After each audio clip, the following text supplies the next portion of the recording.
안녕하세요. 네, 반갑습니다. 오늘은 성경 강연의 3일째 되는 날입니다. 벌써 3일째가 되었는데요. 어떤 분들은 첫째 날, 둘째 날 말씀을 들으시면서 성경이 정말 이러한 책이었구나 라는 것을 알게 되신 분도 있을 것 같고, 또 성경 가운데서 살아계신 하나님을 만나시고 또 믿음이 벌써 생기신 분들도 있을 거라고 생각이 됩니다. 오늘 말씀을 들으면요, 더 확실한 하나님을 향한 믿음이 생기실 겁니다. 하나님은 눈에 보이지 않지만 여러 가지 볼 수 있는 방법을 우리에게 주셨다. 성경은 이야기를 하고 있습니다. 그것 중에 하나가 창조에 대한 이야기였고요. 어제 배웠던 역사에 대한 이야기였고요. 오늘은 예언에 대한 이야기를 할까 합니다. 성경의 3분의 1은 예언으로 된 것을 혹시 아십니까? 성경의 많은 기록들은 예언이 포함되어 있습니다. 그러한 예언들이 오늘날 어떻게 성취가 되는지, 특별히 하나님의 증인이라고 이야기했던 이스라엘을 중심으로 해서 설명을 드려볼까 합니다. 제가 투자에 대한 말씀들을 잠깐 한 적이 있습니다. 우리 첫째 날 또 기억하실런지 모르겠지만, 우리 사은품 받으려고 새벽 3시부터 줄을 서서 기다리는 모습에 대해서 제가 잠깐 설명드린 적이 있습니다. 여러분, 가치 있는 것을 얻기 위해서 시간 투자하는 것은 결코 아까운 일이 아니겠죠. 성경은 하나님께서 이 말씀을 듣고 깨닫는 것이 마치 보석을 품는 것과 같다, 이렇게 말씀해 두셨습니다. 여러분, 내가 평생 빈곤하게 살더라도 내 마음속에, 아니 내 가슴 속에, 내 실제 주머니 속에 다이아몬드, 주먹만한 다이아몬드가 있다면 아무리 주위의 사람들이 나를 괄시하고 멸시해도 속으로 아마 이렇게 생각할 겁니다. 두고 봐라, 내가 여기 다이아몬드 있다, 그죠? 내 속에 다이아몬드 있다, 이렇게 생각할 겁니다, 그죠? 언제든지 내가 가서 이것을 환전하면 내가 풍족한 삶을 누릴 수 있지만 아껴둔다, 그런 거죠, 그죠? 마찬가지로 하나님의 말씀을 여러분들이 깨달으면요, 정말 그와 같은 귀한 것들을 얻을 수가 있습니다. 결코 아깝지 않은 투자와 시간들이 될 거라고 생각하고 끝까지 들어주시기를 부탁드립니다. 그리고 혹 첫째 날, 둘째 날 말씀을 못 들으신 분들이 있다면 권장드리건대 한번 찾아서 들어봐 주시기를 부탁드립니다. 왜냐하면 이 성경 강연에는 5번이 한 세트로 이루어져 있기 때문입니다. 여러분들이 퍼즐 조각을 맞추어서 한 그림을 완성하는 것을 상상해 보십시오. 어떤 퍼즐 조각은 반드시 있어야 되는 조각들이 있습니다. 그 조각이 없으면 어떤 그림인지 맞출 수가 없는 것이죠. 그래서 가능하다고 한다면 그 퍼즐들을 다 가지고 성경 강연회에서 하나님께서 여러분들에게 주시고자 하는 말씀을 잘 이해해 보시면 좋겠다고 생각이 듭니다. 그러면 첫째 날, 둘째 날 말씀을 드렸듯이 하나님의 도움을 구하기 위해서 잠깐 기도하고 시작하도록 하겠습니다. 함께 기도하시겠습니다. 천지 만물을 창조하시고 역사를 주관하시는 아버지 하나님, 감사합니다. 오늘 이렇게 하나님의 말씀을 듣기 위해 이 자리에 오신 많은 영혼들을 위해서 하나님께서 특별히 축복해 주시기를 원합니다. 마음을 열고 말씀을 듣고 성경이 하나님의 말씀임을 성령님의 능력으로 깨달으며 하나님께서 주시는 행복과 선물을 꼭 받을 수 있도록 도와주시옵소서. 하나님의 도우심만을 간절히 부탁을 드립니다. 예수님의 이름으로 감사하며 기도드렸습니다. 아멘. 어떤 분은 이런 궁금증을 가집니다. 그러면 성경에는 이러한 내용도 있고 저러한 내용도 있습니까? 여러 가지 것들에 대한 질문을 하시는 분들이 계셔요. 그런데 성경에 많은 예언과 어떤 창조와 그런 그 역사적인 사실들이 있지만 세상의 모든 일이 기록되어 있지는 않습니다. 만약 그렇게 되었다라고 한다면 이 성경책은 엄청나게 두꺼워져야겠죠, 그죠? 백과사전보다도 더 두꺼운 책이 되어버릴 겁니다. 그렇게 해서는 하나님을 발견하기가 어렵겠죠. 그래서 이 성경 속에는 하나님을 깨닫고 알 수 있기에 적합한 말씀들만 모아서 합본으로 만들어 두셨습니다. 그게 성경이라고 하는 것이죠. 그래서 세상의 모든 일을 성경을 통해서 알 수는 없지만 성경을 통해서 하나님을 만날 수 있다라는 것은 여러분들이 꼭 기억해 주시면 좋을 것 같습니다. 우리는 어제부터 시작해서 첫째 날부터 시작해서 오늘 그리고 어제 오늘까지 하나님의 신됨에 대해서 같이 살펴보고 있습니다. 하나님이 성경 가운데 자기를 하나님이라고 나타내시면서 주셨던 말씀이 있으시죠. 너희가 이 말씀이 여호와의 이르신 말씀인지 어떻게 알리오? 이렇게 궁금증을 가진다라고 말씀하셨습니다. 그때 하나님께서 주신 네 가지의 신됨, 이런 것들이 있으면 내가 존재한다, 하나님이 있다라는 것을 알 수 있다라고 하셨습니다.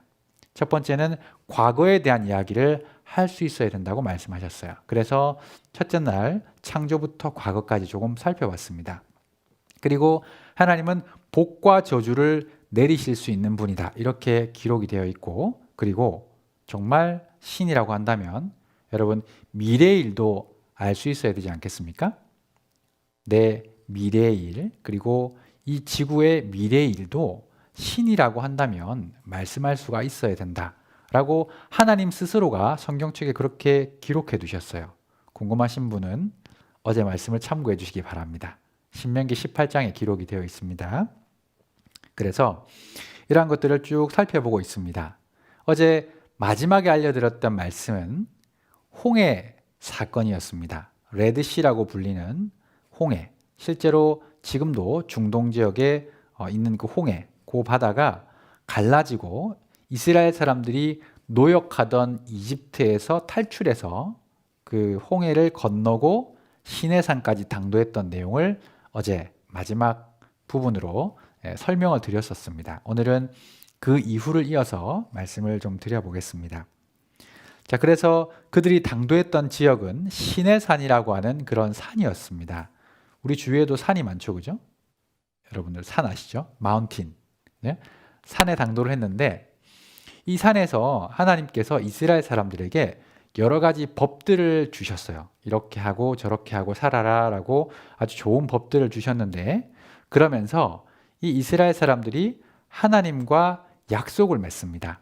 어떤 약속이냐면 복과 저주의 약속이라는 거예요.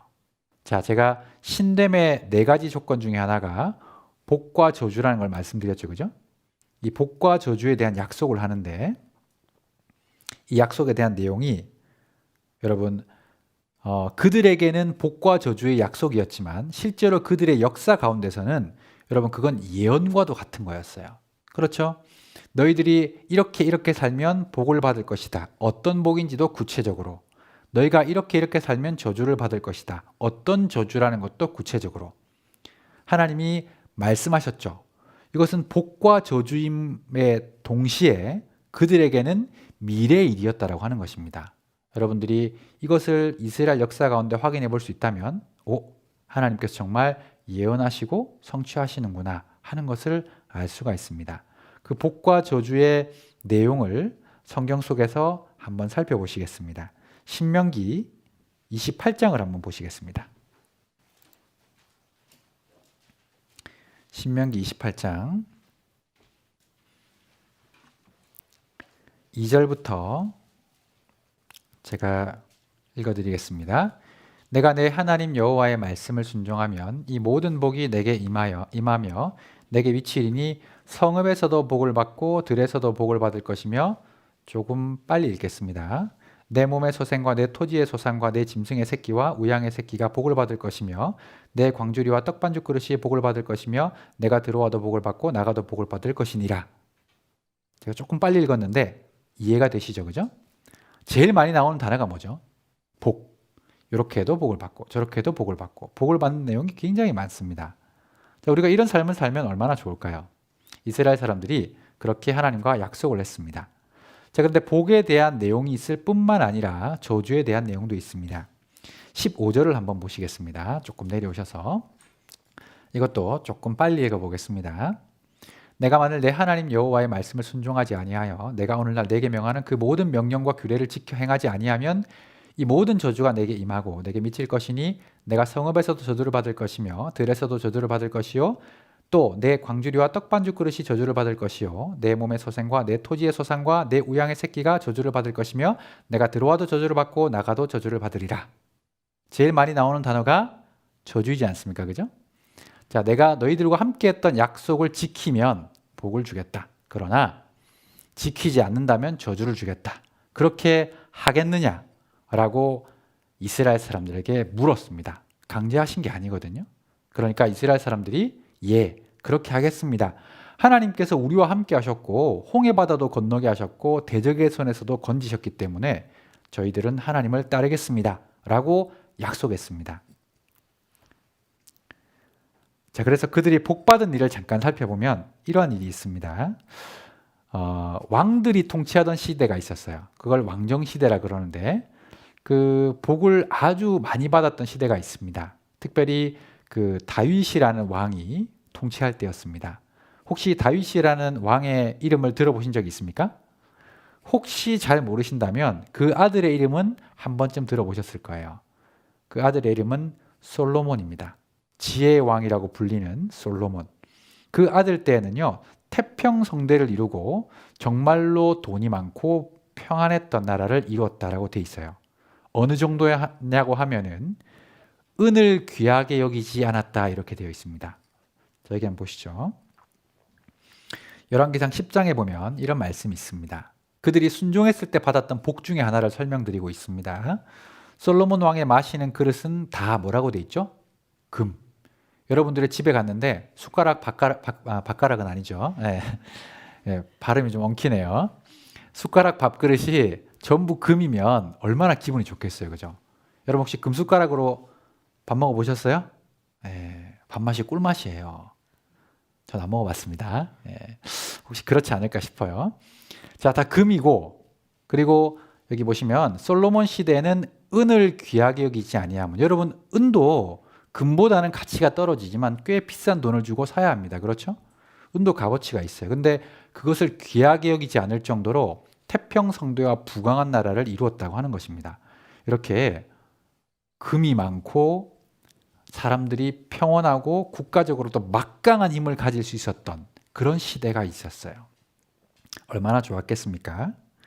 그런데 이렇게 하나님 말씀을 순종하고 살았다면 좋았을 텐데 이스라엘 민족은 안타깝게도 순종해서 복을 받기보다는 불순종해서 벌을 훨씬 더 많이 받았다는 사실입니다.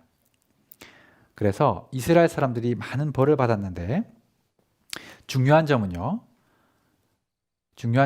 그 이스라엘 사람들이 벌을 받았다는 것을 집중하기보다 주님께서 그들이 하나님의 말씀을 지키지 않고 어길 때에도 바로 벌을 주신 게 아니에요.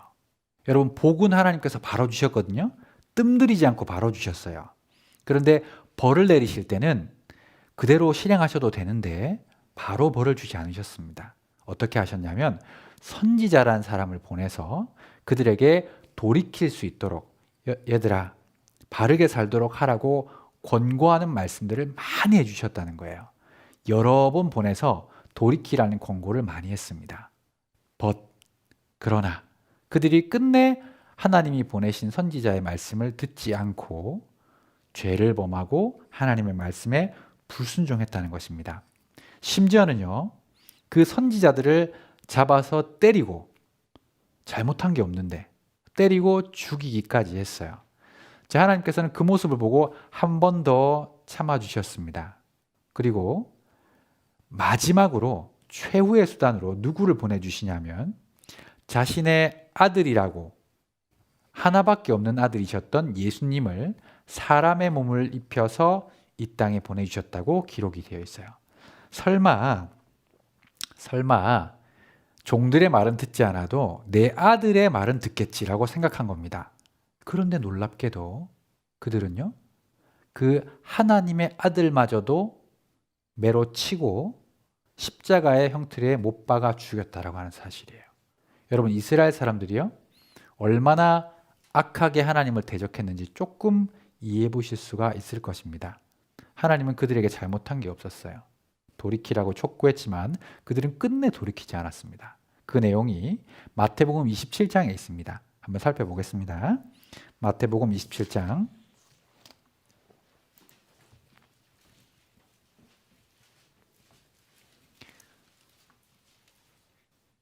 자, 때는 바야흐로 로마가 이스라엘을 통치하던 시대입니다. 그때 빌라도라는 사람이 예수님이 사람들에 의해서 잡혀온 것을 보고 이방 사람이었던 로마 사람이었던 이 빌라도마저 이 예수님을 그들의 손에서 구해주려고 했어요. 하나님의 민족도 아니었던 그 사람이 너무나 결백하고 깨끗하고 그 청결했던 그 예수님을 보고 마음이 동했던 것입니다. 풀어주고 싶었어요. 그래서 보십시오. 빌라도가 아무 효염도 없이 도리어 밀란이 나려는 것을 보고 물을 가져다가 무리 앞에서 손을 씻으며 가로되 이 사람의 피에 대하여 나는 무죄하니 너희가 당하라. 자, 이 구절이 굉장히 무거운 구절인데 제가 천천히 읽어보겠습니다. 백성이 다 대답하여 가로되 그 피를 우리와 우리 자손에게 돌릴지어다 하거늘 이에 바라바는 저희에게 잡아 놓아주고 예수는 채찍질하고 십자가에 못 박히게 넘겨주니라. 이렇게 돼 있지 않습니까? 자, 그 피를 우리와 우리 자손에게 돌릴지어다. 우리에게만 돌리면 될 것을 왜 우리의 자손에게까지 돌리라고 했을까? 그들은 교만했습니다. 하나님 앞에 너무너무 교만했기 때문에 이 피값이 얼마나 무거운지를 알지 못했어요. 여러분, 하나님의 아들을 십자가에 못 박혀서 죽인 피값이 얼마나 무거울까? 그렇죠? 그래서 하나님께서는 점점 그들의 분노와 그들의 욕심과 분노의 대가로 벌을 내리기 시작하셨습니다. 조금 잘못했을 때는 조금 때렸다가 성경의 기록대로 7배나 더하리라, 7배나 더하리라, 7배나 더하리라. 계속해서 그 벌이 눈덩이처럼 불어나다가 예수님을 죽인 시점에 그 나라를 완전히 박살내시고 그 민족을 온 세상으로 흩어버렸습니다. 이것이 역사책에도 나오는 디아스포라라고 하는 사건이에요. 그래서 그 사람들이 유대인들이 이스라엘 사람들이 나라가 없어지고 1900년 동안 2000년 동안 온 세상에 흩어지는 사건이 벌어졌습니다. 여러분, 이것이 성경에 기록이 돼 있었어요. 이미 그들이 이렇게 일을 당하기 전에. 그리고 어떤 식으로 고난을 당할지도 아주 구체적이고 자세하게 기록이 돼 있었습니다. 자, 여기 레위기 26장을 한번 보시겠습니다. 레위기 26장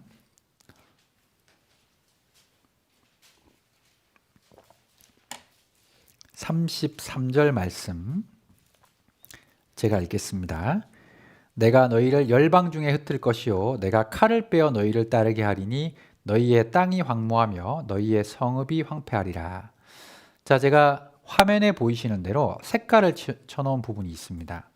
자, 이 말씀대로 문자 그대로 그들이 형벌을 받았어요. 벌 받았단 말입니다. 열방 중에 흩을 것이라고 되어 있죠. 흩은 것으로 끝나도 대단한 예언인데 칼을 빼어 너희를 따르게. 유대인들은요, 가는 곳마다 사람들이 박해하고 죽였습니다. 그리고 너희의 땅이 황무하며 이스라엘 땅은 완전히 황무지가 됐고 황폐하게 되어버렸어요. 이 말씀이 그대로 성취가 되었습니다. 자, 여기 한번 보시겠습니다. 이스라엘의 복과 저주. 자, 약속을 맺었다고 되어 있죠. 아까 말씀드렸던 내용들을 파워포인트로 이렇게 만들어 봤습니다. 자, 이스라엘 역사는요, 평균적이지 않습니다. 왜냐하면 이스라엘은 어제 말씀드렸다시피 하나님의 증인이었기 때문에 그들의 순종과 불순종을 통해서도 하나님은 자신을 드러내기를 바라셨기 때문에 보통이 아닌 거죠. 순종을 하면 복도요, 엄청나게 많이 받았고 불순종을 했을 때도 성경에 기록된 대로 벌을 받았습니다. 이스라엘 나라는 어제 말씀드렸다시피 얼마나 작은 나라냐 하면은 우리나라 강원도 땅만한, 여의도 땅만한 나라입니다. 우리나라도 작잖아요. 생각보다 작거든요. 세계 지도를 펼쳐놓고 우리나라 찾아보려고 그러면 잘 찾아지지가 않습니다. 우리나라보다도 훨씬 작은 나라가 이스라엘이에요. 이스라엘이 복과 저주를 받는 것을 보면 사람들이 그 배후에 하나님이 있다는 것을 알 수 있을 것이다. 이렇게 성경은 이야기하고 있습니다. 자, 평균적이지 않았죠. 그래서 역사 속에서 점점점 벌을 많이 받다가 예수님을 죽인 사건 때문에 엄청난 기간 동안 벌을 받아요. 자, 어저께 이스라엘의 시조가 아브라함이라고 말씀을 드렸습니다. 그들이 애굽에서 종살이하다가 시내산에서 하나님의 탈출해서 홍해에서 탈출해서 시내산 언약을 맺고 사사시대 왕정시대 이때 복을 참 많이 받았죠. 그럼에도 불구하고 죄를 많이 지어서 이렇게 나라가 두 개로 쪼개집니다. 우리나라처럼 분단되고, 그리고 철저하게 그 나라를 잃어버리고요. 벌을 받기 시작합니다. 아시리아와 바벨론, 페르시아, 헬라에게 철저하게 짓밟히고 나중에는 로마에 짓밟히고 예수님을 잡아 죽인 이후에 나라가 없어져 버렸습니다. 예. 선지자는 하나님의 뜻을 전했던 사람들인데 돌이키라고 외쳤는데 그들이 예레미야 29장에 있는 말씀대로 듣지 아니하며 듣지 아니함이니라. 지금 말씀을 듣고 계시는 많은 분들도 혹시 하나님이 정말 많은 증거와 그 증인들의 말로 하나님이 살아계신 것을 말씀해 주셨습니다. 그럼에도 불구하고 듣지 않고 듣지 않는다면 너무나 안타까운 일이 아닐까 생각이 들어요. 우리의 마음을 조금 더 열 필요가 있을 것 같습니다. 자, 바벨론이 지배했고 페르시아가 지배했고 헬라가 지배했고 로마가 지배했습니다. 하나님의 아들을 보내주셨는데 죽여버렸어요. 많은 군중들이 예수님을 죽였습니다. 이유는 그들의 욕심을 채워주지 못했기 때문입니다. 예수님이 오셔서 가장 많이 하신 말씀은요, 그들에게 빵과 떡을 주시고자 했던 것이 아니었습니다. 그들의 영혼 문제를 해결하려고 하셨어요. 그들이 원했던 것은 나라를 로마에서 독립하고 자기들이 원하는 배고픔을 해결할 그러한 신을 원했던 것이었습니다. 자신의 욕심적인 욕심만을 채우기 위해서 자기가 원하는 모습으로의 신을 기대했던 것이죠. 신이 사람의 뜻에 좌지우지가 되겠습니까? 신의 뜻대로 사람이 피조된 것이잖아요. 어떻게 감히 사람이 신을, 그렇죠? 그래서 이 사람들이 하나님의 아들로 오신 예수님을요, 결국에는 법정에 세우고 심지어는 죄수와 비교해서 죄수를 풀어주고 죄 없는 예수님을 죽이기까지 내어주는 사건이 있었다라고 하는 것입니다. 자, 이렇게 영화의 한 장면으로 재현된 적이 있습니다. 그들이 죄 없는 예수님을 매로 때리고 결국에는 십자가의 형틀에 못 박아 죽였습니다. 아까 읽었던 말씀 중에 이 빌라도가 손을 씻으며 이렇게 이야기했죠. 그 피를 너희와 너희 자손들이 다 당해라. 이렇게 이야기를 했습니다.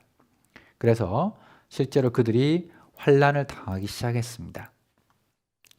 자, 불순종해서 저주를 많이 받았는데 그 중에 대표적인 것이 여기 환난 몇 가지만 적어봤습니다. 첫 번째는 자녀의 고기를 먹는다고 되어 있어요. 여러분, 인륜을 저버린 일이죠. 여러분, 아무리 배고파도요, 자기 자식은 안 잡아먹어요. 여러분, 미물도 그렇게 하지 않습니다. 자기가 굶어 죽었으면 굶어 죽었지. 여러분, 가시고기 같은 그런 고기들도요, 아빠가 자기의 몸을 다 바쳐서 알을 부화시키고 난 뒤에 죽으면 자기의 몸을 내어주고 그 자식들이 먹게 만들어서 살게 하거든요. 그런데 부모가 자기 자식의 고기를 먹는다, 있을 수 없는 일이잖아요. 그런 저주를 기록해 두셨는데 여러분, 놀랍게 레위기 26장에 문자 그대로 적힌 대로 이루어졌어요. 그리고 성읍과 성소가 회파되고 땅이 완전히 황무하게 되었습니다. 젖과 꿀이 흐르는 땅이었다고 되어 있거든요. 완전히 황무하게 됐어요. 그리고 전 세계에 분산되고 칼에 살육을 당하고 이방에게 삼키운다. 제가 말씀드렸었죠. 예루살렘이 망해버렸습니다. 그리고 여기 보시면 여기 로마군이 습격해서 예루살렘을 멸망시키는 내용이 기록되어 있는데 여기 보시면은 티투스는 성 주변에 토성을 쌓도록 명령했다고 되어 있죠. 뭐 토성을 쌓을 수도 있지. 그 고사작전이라 그러죠. 배고파서 앞 물자들이 오고 가고 하지 못하게 만들어서 굶어 죽이는 그런 작전이잖아요. 그럴 수 있지라고 생각하는데 여기 보시면 옛부터 예루살렘이 거듭 외침을 입으면서도 토성으로 둘러쳐진 적은 이때뿐이라고 돼 있죠. 토성으로 쌓일 거라고 누가복음 17장에 정확하게 기록이 되어 있습니다. 이때. 그죠? 그래서 모두 빼앗기고 멸망됐습니다. 여기 보시면 심지어는 자식을 잡아먹기 시작한 것이다. 그죠? 그 내용이 실제로 유대 전쟁사라고 하는 책에도 기록이 되어 있습니다. 여기 보시면 마리아라고 하는 한 여인이 나오는데 여기 보시면 너무나 무서운 이야기가 나옵니다. 기근은 그녀의 창자와 뼛속까지 고통에 사무치게 만들었으며 배고픔보다 심지어 분노 때문에 가슴이 타게 되었고 이러한 격분과 배고픔을 이기지 못하자 마리아는 결국 윤리 도덕에 벗어나는 끔찍한 짓을 저지르고 말았다. 그러고 하는 말입니다. 오 불쌍한 아가야, 전쟁과 기근과 내란 속에서 내가 무엇을 위해 너를 보호하겠니? 로마군이 성 안으로 들어올 때까지 우리가 살아있다 해도 노예 신분이 되는 것이고 아마 노예가 되기 전에 기근으로 죽을 것 같다. 그래서 자 아가야, 이리 와서 내 음식이 되어다오. 그래서 강도들에게는 복수의 분노를 보여주고 세상 사람들에게 유대인들의 재난이 얼마나 극심했는가를 보여주는 하나의 이야기가 되어다오, 이 말을 하고 마리아는 아들을 죽여서 몸을 구운 후에 반은 먹고 반은 싸서 감추어 넣었다. 그렇게 돼 있죠. 강도들도 치를 떨었다라고 되어 있습니다. 여러분, 이스라엘이 하나님 앞에 얼마나 잘못했으면 문자그돌의 형벌이 이루어졌겠어요. 제가 여러분들에게 보여드린 것은 하나의 형벌입니다. 이것도 무섭죠, 그죠? 자, 이렇게 멸망했고 이 개선문이 있어요, 여러분. 이 좋은 게 아닙니다. 이스라엘 사람들이 멸망당한 내용이 이렇게 기록이 돼 있어요. 그들의 성전 기물이거든요. 지금은 다 멸망하고 서쪽에 통곡의 벽이라고 불리는 아주 유명한 벽이잖아요, 그죠? 여기만 남아 있습니다. 그래서 이스라엘 사람들이 지금도 여기 가서 기도해요. 허리를 흔들면서 우리나라가 다시 부강한 나라가 될 수 있도록, 그리고 이 성전이 다시 지어질 수 있도록 기도합니다. 조금 이따가 이것도 말씀을 좀 드릴 겁니다. 자, 예루살렘이 멸망했는데 약속의 땅은 황무하고 황폐가 되고 큰 민족은 세계에 분산되고 복은 죽음과 저주로 바뀌었습니다. 그들의 순환사가 이스라엘이 멸망함과부터 시작해서 계속해서 이어져요. 그 순환사를 보겠습니다. 그 피를 우리와 우리 자손에게 돌리는 순환사입니다. 자, 여기 보시면 아까 전에 읽었던 말씀이죠. 흩을 것이다. 그리고 칼이 따를 것이다. 황무하게 될 것이다. 자, 구체적인 예언들이 있는데요. 코와 귀를 깎아버린다고 돼 있죠. 옷을 벗기고 장식품을 빼앗을 것이다. 칼과 기근과 연병이 있을 것이다. 학대가 있을 것이다. 저주거리, 놀램, 치솟거리, 모욕거리가 될 것이다. 그리고 하체로 드러나게 하실 것이다. 대머리가 숱한 머리털을 대신한다. 머리를 빡빡 깎을 것이라고 남녀 구분 없이 다 깎아냈습니다. 이 예언대로 주 70년에 로마에 의해 멸망한 예루살렘 수도는 역사 속에 단 한 번도 유대인들의 차지가 되지 못했다는 사실이다. 2000년 동안요. 여러분, 2000년 동안 나라가 없어지면 다시 생길 수 없습니다. 우리나라도 고구려 위쪽에 그 발해라고 하는 나라가 있었는데 지금 발해가 생긴다면 너무 신기한 일이겠죠, 그죠? 역사 속에 단 한 번도 이런 일이 없었어요. 자, 이렇게 이스라엘이 분산됐습니다. 얼마나 심했냐면 제가 이렇게 대충 읽어드릴게요. AD 70년부터 1939년, 정확하게 이스라엘이 1945년, 48년 5월 14일 날 독립을 했거든요. 그때까지 이렇게 후순환을 당했어요. 여기 110만 명 학살과 이산, 58만 명 학살과 이산, 유대인에게 노란 다윗의 별을 달고 불에 타서 죽이고, 화형, 흑사병 아시죠? 이게 발병 시 유대인들한테 그 죄를 뒤집어 씌우고 대량 학살했습니다. 수천 명 학살. 그 십자군 전쟁 때도 엄청나게 죽었어요. 40만 명 희생, 600만 명 학살됐습니다. 2차 세계대전 중에. 여러분, 이 2차 세계대전이요, 세계대전이 아니에요. 그 내용, 그 기록, 필름들을 좀 살펴보시면 유대인들을 박멸하자고 하는 그 나치의 가득한 이야기가 있습니다. 그들을 죽이는 거예요. 그들을 멸살하기 위해 가지고. 보시죠. 이렇게 순환을 굉장히 많이 당했습니다. 흩어지고요. 여기 노란색으로 보이는 원형이 이스라엘 사람들이 흩어진 지역들이에요. 얼마나 많은 곳으로 흩어졌습니까? 좋은 대접 받았을 것 같아요? 절대 그렇지 않습니다. 정말 많은 곳에 흩어졌고, 자, 이런 다윗의 별을 달게 했어요. 표식을, 낙인이죠, 그죠? 저 사람 취급 안 해도 된다, 이런 낙인이었어요. 실제로 2차 세계대전 중에는 그 독일군들이 그 장교 같은 사람들이 아침에 일어나 가지고 총을 장전해서 아침 사냥으로 사람들을 한 명씩 쏴 죽였다고 그럽니다. 아침 먹기 전에. 사람 취급 못 받았어요. 이렇게. 자, 이렇게 많은 사람들이 죽었습니다. 여기 보시면 이런 기록이 있어요. 폴란드의 유대인 수용소 아우슈비츠에서 가스 목욕탕으로 들어가는 아브라함의 후손들, 그들은 목욕시켜준다는 거짓에 속아 고맙게 생각하였을까? 알면서도 체념했던 것일까? 죽음의 파티에 초대당하는 유대인들의 죄, 그것은 구주를 거절한 죄였다. 이렇게 기록해 있습니다. 가스로 죽었다는 얘기는 유명하죠. 그들이 정말 끔찍하게 살해당했습니다. 닭장 같은 데서 살았고요. 고압전류로 탈출하지 못하게 죽은 사람을 그대로 매달아 두기도 했습니다. 머리털을 깎는다고 예언되었죠. 머리를 다 잘라냈어요. 그리고 잠수함 방수제로 이용했습니다. 이렇게 장신구들을 뺏지 않아도 됩니다. 그죠? 굳이 신발 같은 거 신을 거 아니면 뺏을 이유가 없잖아요. 그죠? 근데 그것을 다 뺐고, 치아, 이빨, 틀니 같은 것도 다 뺏어내고, 안경도 다 뺐고, 희한하게. 그리고 놀랍게도 사람을 짜가지고 비누를 만들어서 사용했다는 것입니다. 인지비누예요. 그죠? 그리고 정말 많은 사람들이 죽임을 당했습니다. 가스로 죽고, 그리고 실험용으로도 막 죽고 그랬습니다. 그래서 독일의 의학이 가장 발전했죠. 여러분들이 먹는 약 중에 아스피린이라고 하는 약이 있죠. 이 약이 인체에 가장 부작용이 없는 이유는 많은 인체를 두고 실험했기 때문입니다. 예수님을 죽였던 것처럼 그들이 핏값을 당했다고 하는 것이죠. 자, 정말 많은 그 고통과 순환사가 있었습니다. 이렇게 그들이 죽었습니다. 그들의 심정을 신명기 28장에 이렇게 기록해 두었습니다. 땅 이 끝에서 저 끝까지 만민중에 흩으시는데 아침에는 이르기를 아하 저녁이 되었으면 좋겠다 할 것이요 저녁에는 이르기를 아하 아침이 되었으면 좋겠다 하리라.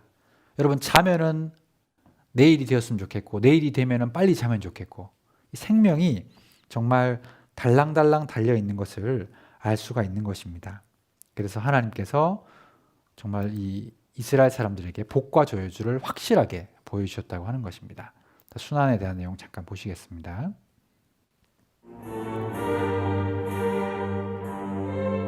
나치는 유대인에 대한 편견을 공공연하게 드러냈다. 그들은 1차 대전의 패배가 유대인들 때문이며 유대인들이 국제적으로 독일에 대한 음모를 꾸미고 있다고 주장했다. 나치의 망상은 끝이 없었다. 지난번 전쟁이 끝난 후 유대인들이 유럽의 도시로 몰려들었습니다. 그들은 작은 기생충처럼 유럽 국가 속으로 파고들어 수천 년 된 문화를 위협하고 범죄를 저지르며 부정부패와 혼란을 야기하고 있습니다. 이후 히틀러는 비밀리에 유대인 말살을 명령했다.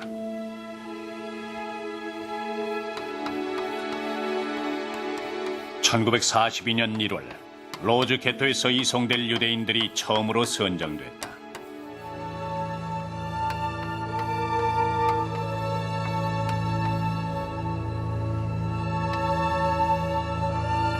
나치는 노역을 할 수 있는 사람들과 할 수 없는 사람들을 분류했다.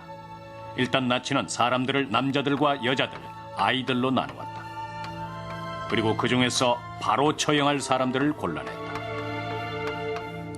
헝가리에서 열차가 도착할 때마다 그 열차에 타고 있던 유대인 75%가 가스실로 직행했다.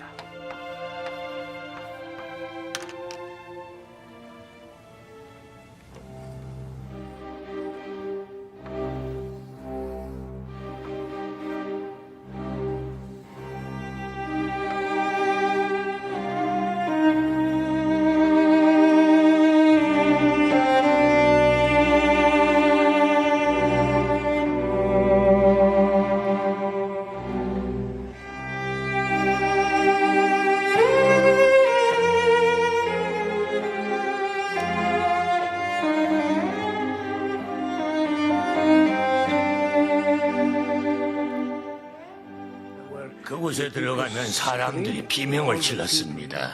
모두들 어찌할 바를 모르고 손톱으로 벽을 긁으며 가스에 질식할 때까지 울부짖었습니다. 지금도 눈을 감으면 그 모습이 떠오릅니다. 아이를 품에 안고 서 있던 어머니들의 마지막 모습이. 자, 이스라엘이 이렇게 고난을 당했다라고 하는 것입니다. 분산과 순환의 역사를 겪었던 이스라엘. 자, 여러분 제가 칠판에 잠깐 이 내용을 기록해 줬는지 한번 보시죠. 자, 지금 우리는 성경을 배우기 위해서 이 자리에 왔고 유튜브로 말씀을 들으시는 분들도 이 말씀을 듣고 있습니다. 자, 들으면 들을수록 이것이 세상에서 그냥 이야기해 주는 강연, 좋은 말씀 이런 거하고는 다르다는 것을 알 수 있습니다. 이것은 정말 리얼이고 현실로 이루어지는 것이고 성경과 하나님은 살아계시다라고 하는 거예요. 여러분, 하나님과 내기에서 이길 수 있는 사람이 누가 있겠습니까? 하나님은 분명히 여러분들에게 성경을 들을 수 있는 기회를 주시고 있어요. 잘 살펴보셔야 됩니다. 자, 우리는 성경을 통해서 하나님이 계신 것을 살펴보고 있는데 하나님이 약속하셨다고 말씀드렸죠. 이사야서 말씀하고 신명기 말씀에 신됨이 있다라고 기록되어 있습니다. 신됨. 신이 되기 위해선 이러한 것이 있어야 된다. 첫 번째는 과거의 일, 두 번째는 미래의 일, 그리고 세 번째는 복과 저주에 대한 일이 있다면 내가 있다. 이렇게 이해를 할 수 있다고 말씀을 해주셨습니다. 우리가 배웠던 것은 과거의 일이었습니다. 창조를 통해서 역사를 통해서 하나님이 계시다는 것을 알았고 방금 제가 잠깐 보여드렸지만 이스라엘 민족, 샘플 민족이죠. 여러분들에게 만약에 이와 같은 복과 저주의 약속을 하고 그런 것들을 허락하셨다고 하면 여러분들은 이 자리에 남아 있을 수가 없을 것입니다. 샘플이 있었기 때문에 참 다행이에요. 이스라엘 민족에게 하나님께서 복과 저주를 분명하게 내리시는 것을 확인했습니다. 그들은 충분한 복을 누렸고 하나님의 말씀을 듣지 않아서 저주를 받기도 했습니다. 그 박해가 우리가 살고 있던 시대까지 이루어졌다는 거예요. 자, 그러면 우리가 남은 시간 무엇을 좀 살펴보려고 하냐면 미래의 일입니다. 현재 이루어지고 있는 예언의 성취가 있는가? 그리고 앞으로 이루어질 일은 어떤 것이 있을까? 이런 궁금증이 조금 들 겁니다. 그래서 이 내용에 대해서 잠깐 살펴보려고 합니다. 만약 확인할 수만 있다면 여러분들은 이 성경을 여사롭게 볼 것이 아니라 하나님께서 나에게 무슨 말씀을 하시는지 꼭 생각해 보셨으면 좋겠습니다. 자, 요한복음 14장을 한번 보시겠습니다. 하나님께서 예언을 기록해 놓으신 이유에 대해서 성경에 설명을 해 두셨습니다. 요한복음 14장 29절 말씀입니다. 자, 마음속으로 같이 따라 읽어 주시면 좋겠습니다. 이제 일이 이루기 전에 너희에게 말한 것은 일이 이룰 때에 너희로 믿게 하려 함이라. 이렇게 되어 있죠. 이루기 전에 예언이죠. 말한 이유는 일이 이룰 때에 너희로 믿게 하려고 한다. 너희들에게 믿음을 주기 위해서다라고 하는 것입니다. 그저 신기하네, 이 정도로 그치는 것이 아니라 너희들에게 믿음, 성경이 사실이고 하나님인 내가 정말로 존재한다 라고 하는 것을 믿게 하기 위해서 이 예언들을 보여준다라고, 특별히 너희들에게 보여준다라는 것을 몇 번이고 역설하셨습니다. 그중 한 구절이에요. 그래서 우리가 주님의 예언에 대해서 한번 살펴보시겠습니다. 자, 예언 중에서요, 제가 여러 가지가 있지만 그 대표적인 것부터 몇 가지만 추려서 말씀을 드려야겠죠. 시간 관계가 있으니까. 가장 큰 예언을 하나 꼽아보자면 우리 시대에 이루어진 예언 중에요, 이스라엘이란 나라가 회복됐다, 다시 독립했다라고 하는 것입니다. 여러분, 이스라엘이 복을 받고 저주를 받는 것도 성경에 기록된 대로 이루어졌는데 놀라운 것은 그렇게 완벽하게 멸망했던 이스라엘이라고 한 나라가 성경에 예언된 대로 맞추어서 착착착착 진행되어서 독립하고 지금 현재 나라를 이루고 있다는 거예요. 여러분, 지금 혹시 말씀 마치고 네이버를 찾아서 이스라엘의 나라가 어떤 나라인지 한번 살펴보십시오. 지금 나라가 잘 돌아가고 있습니다. 분명 나라는 2000년 동안 없었거든요. 나라가 생겼어요. 어떻게 이럴 수 있을까?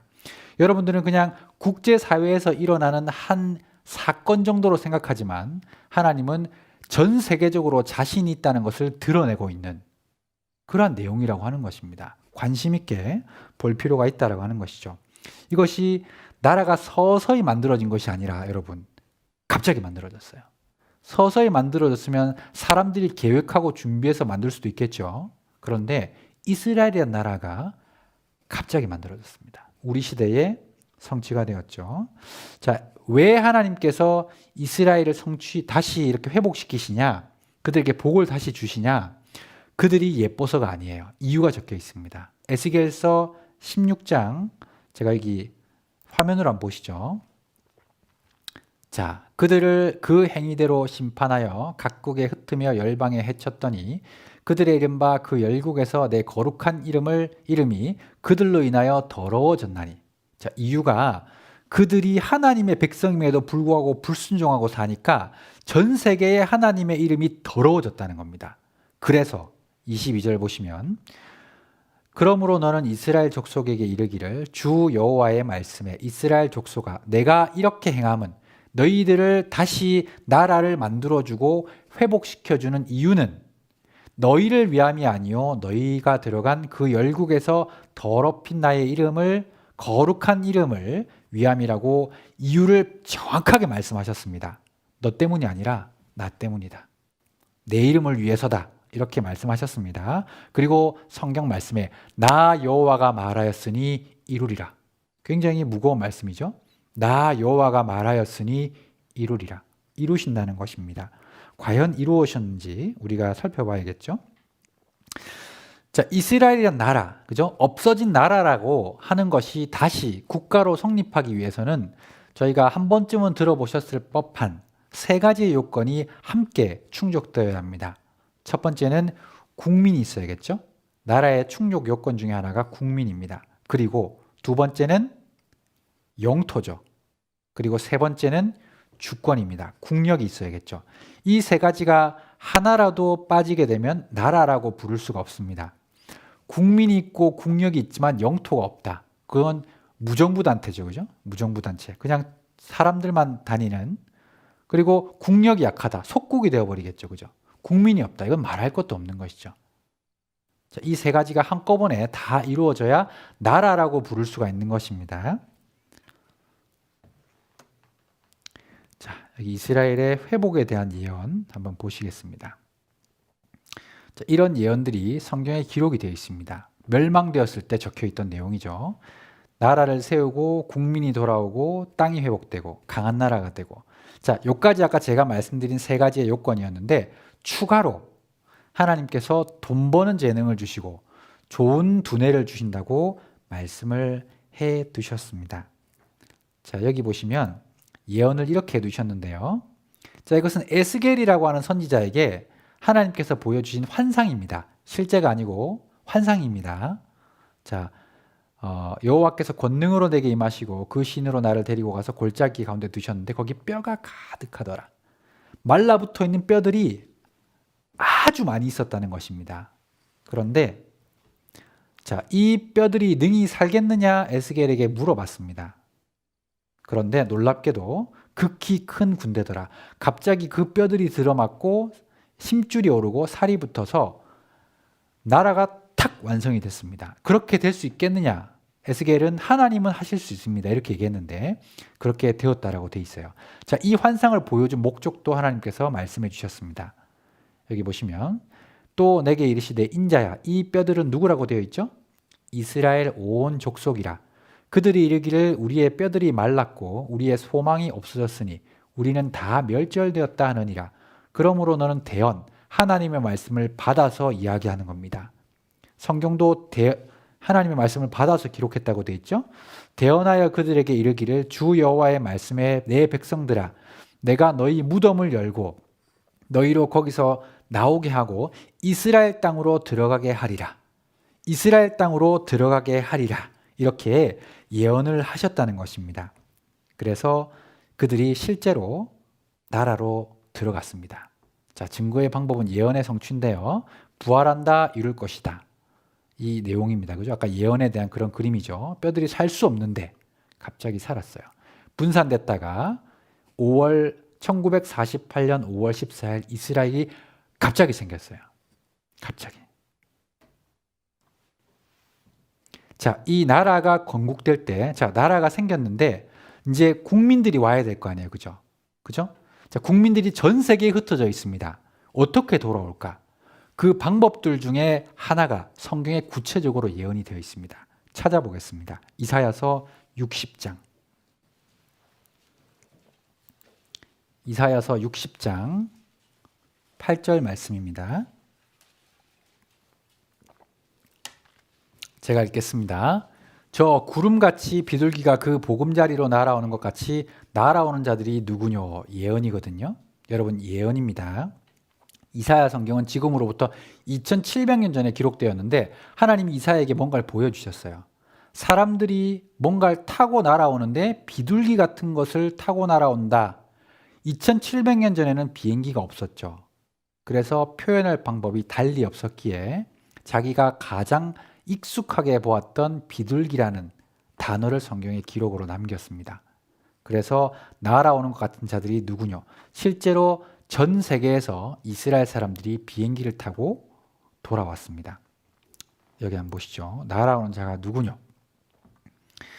자, 이게 오페레이션 솔로몬이라고 되어 있는데 솔로몬 작전이죠. 실제로 전 세계에 흩어졌기 때문에 피부색이 다 달랐습니다. 여러분, 이스라엘 가보면요, 단일 피부 색깔이 아니라 전 세계에 있는 모든 사람의 피부 색깔이 거기 다 몰려 있어요. 전 세계에 흩어져 살았기 때문에.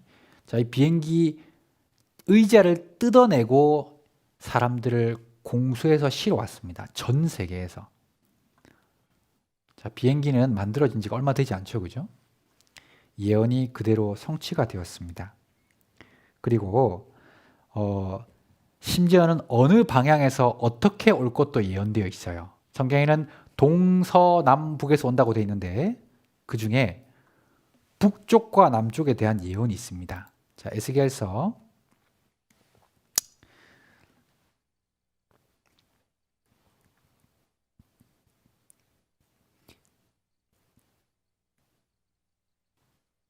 '이거 한번 보겠습니다.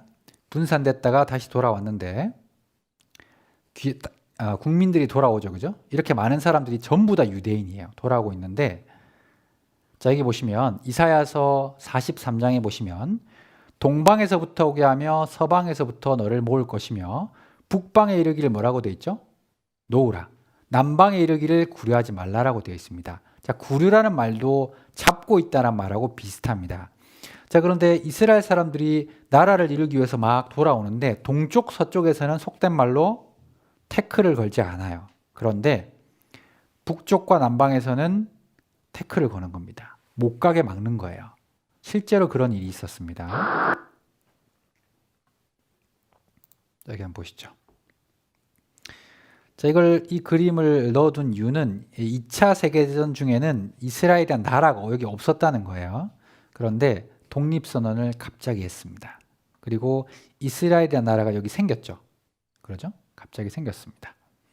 자, 북쪽으로 가면은 소비에트 연방 예전에 소련이죠, 그죠?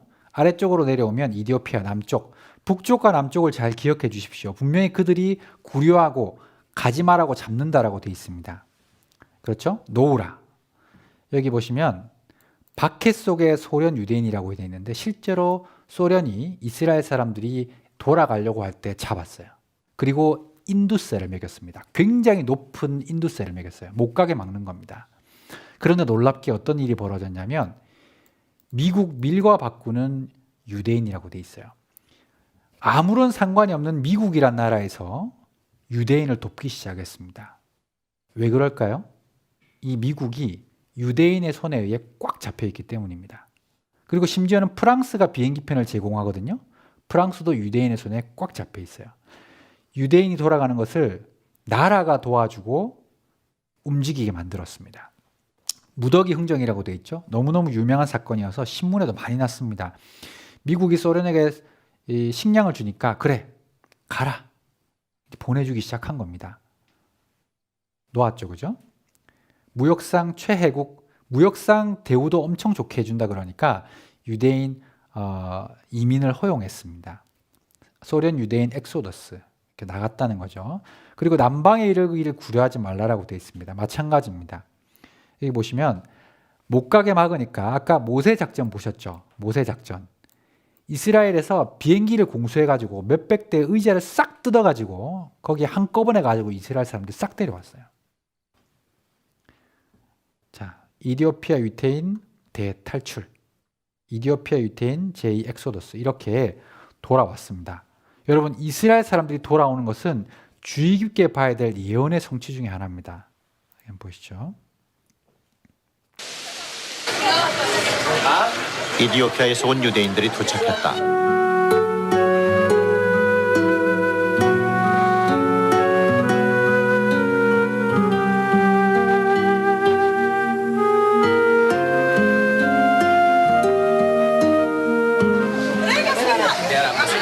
이스라엘은 지금 유대인과의 비율을 유지하고 유대 국가의 정체성을 지키기 위해서 전 세계에서 유대인들을 불러들이고 있다.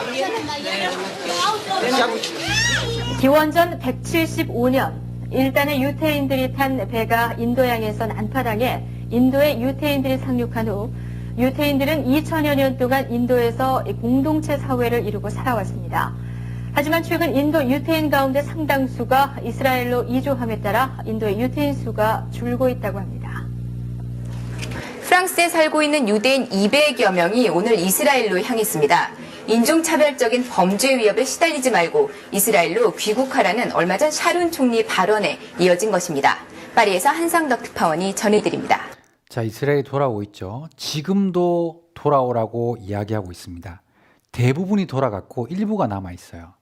지금도 돌아오라고 이야기하고 있는데 지금 보여드릴 영상에 보면은 거의 대부분 나라의 언어로 돌아오라는 이야기를 하고 있습니다. 거기 나오는 사람 등장인물들을 보면 국적이 정말 다양해요. 다 이스라엘 사람들이거든요. 여기 한번 보시죠. 오라고 하고 있습니다.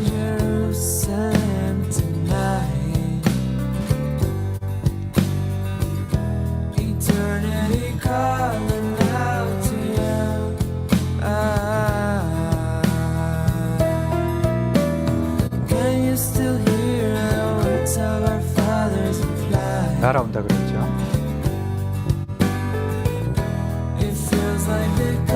민족이 살아나는 것 같이 에스겔서를 나옵니다.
자, 이 영상 속에 한국어도 있었는데 혹시 찾아보셨습니까?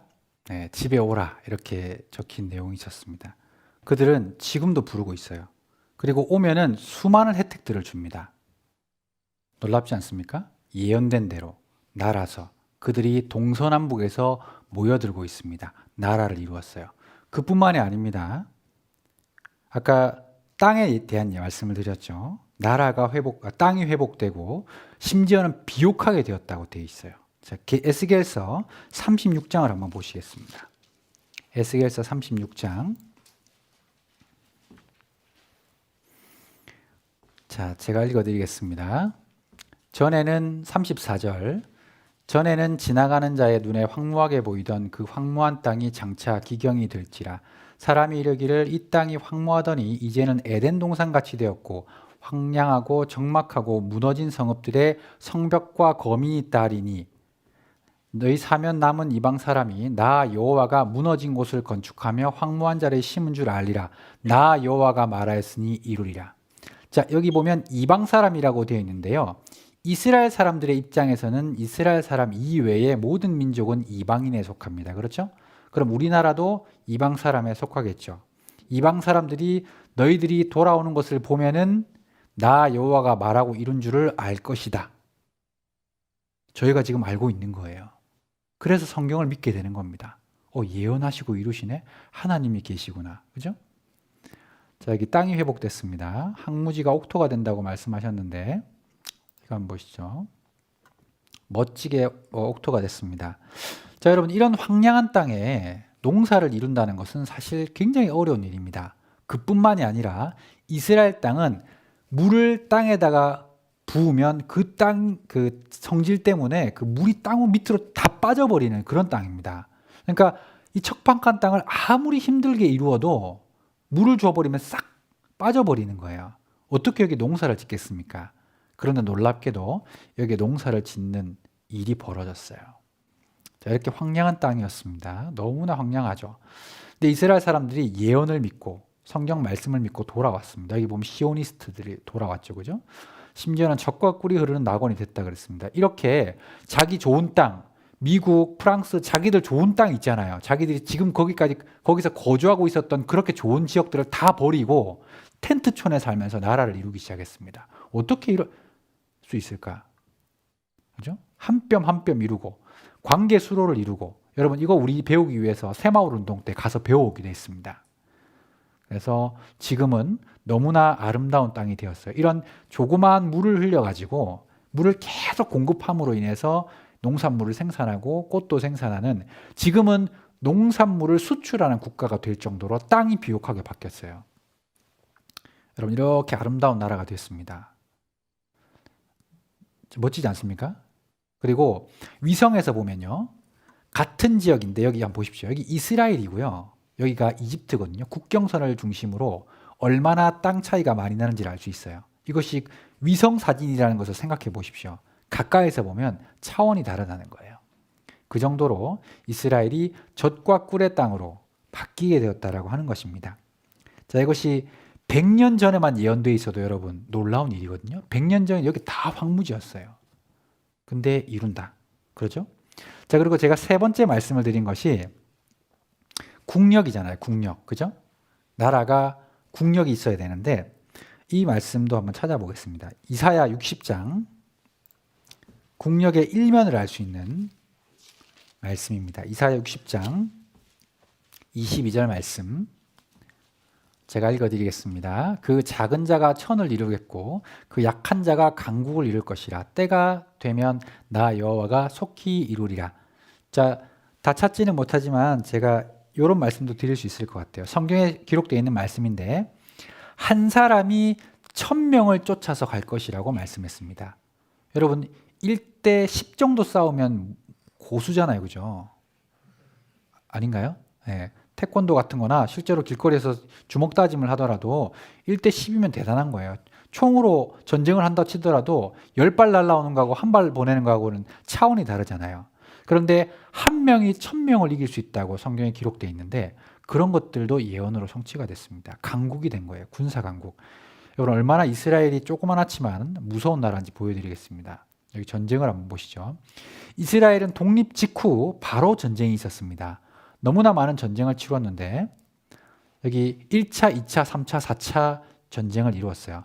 다 보기는 그러니까 전쟁 하나만 보겠습니다. 자, 여기 보면 중동전쟁, 여기서 3차 전쟁이죠. 그죠? 70대 1의 그 비율을 가지고 싸웠어요. 그랬는데 이스라엘이 이겼습니다. 전쟁할 때마다 이겼어요. 자, 그 땅의 면적을 비교해 봤습니다. 전쟁할 때에 이스라엘이 여기 보이는 이 정도밖에 안 되고 이 나머지 모든 나라들이 적이었어요. 대포 한 발씩만 쏴도 이스라엘 멸망합니다. 그런데 이스라엘이 다 이겼어요. 심지어는 땅까지 차지하고 지금은 이스라엘하고 전쟁으로 안 되니까 여기 중동 사람들이 테러 일으키잖아요. 안 되니까. 6.1 전쟁은 엄청나게 유명한 전쟁입니다. 그때 모세 다이안이라는 장군이요, 이스라엘 비행 편대들에게 주었던 무기가 있습니다. 내가 너희들에게 무기를 주겠다. 그러고 준 게 무엇인지 아십니까? 성경책이에요. 하나님께서 너희와 함께 하신다. 가가지고 다 이겼습니다. 진 적이 없어요. 그래서 땅도 찾고 엄청난 힘을 가진 나라가 됐습니다. 자, 여기 보시면 포로를 교환한 적이 있는데 이렇게 포로를 교환했습니다. 1대 몇이라고요? 1027명 포로 교환. 이런 건 없습니다. 그죠? 1027명. 너무 많아가지고 나눠서 줬어요. 한 400명씩 나눠가지고 이렇게 보냈다고 합니다. 이런 막강한 군사력을 자랑한 이스라엘이 됐어요. 지금 핵무기 있잖아요. 우리나라 하나도 없죠. 이스라엘은 400개 넘게 있어요. 그 조그마한 나라에. 그리고 그것이 러시아를 향해 있습니다. 이것도 예언 중에 있어요. 나중에 마지막 전쟁이 러시아와 있을 것이라고 기록이 되어 있습니다. 자, 보십시오. 이스라엘이 회복이 됐습니다. 자, 신명기 28장을 한번 보겠습니다. 자, 그뿐만 아니라 이런 말씀이 기록되어 있죠. 신명기 28장.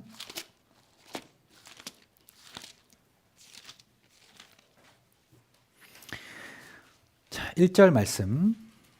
자, 화면을 보시면 되겠습니다. 너를 세계 모든 민족 위에 뛰어나게 하실 것이다. 머리를 똑똑하게 만들어 주겠다고 되어 있죠. 이스라엘 사람들이 머리가 엄청나게 똑똑해요. 유명한 사람들, 이스라엘 사람들 엄청나게 많습니다. 아인슈타인, 그리고 그 마이크로소프트 만든 사람, 빌 게이츠, 이런 사람들 다 유대인이에요. 그 노벨상의 한 20% 정도? 20, 30% 정도를 이스라엘 사람들이 다 가져간다 그럽니다. 머리가 되고 꼬리가 되지 않겠다고 돼 있고요. 여기 보시면 내가 많은 민족에게 꾸어줄지라도 너는 꾸지 아니할 것이요. 돈도 많은 나라가 될 거라고 돼 있습니다. 이사야 60장에 보시면 이런 말씀이 있습니다. 바다의 풍부와 열방의 재물이 내게로 돌아올 것이다. 바다의 풍부와 열방의 재물. 여러분, 이스라엘에게는요, 엄청난 자원 보고의 바다가 있어요. 사해라고 하는 바다입니다. 이 사해는요, 죽을 사자를 써가지고 죽은 바다인 줄로만 알았어요. 물고기가 못 사니까. 예전에 뭐 물고기 그게 다였잖아요.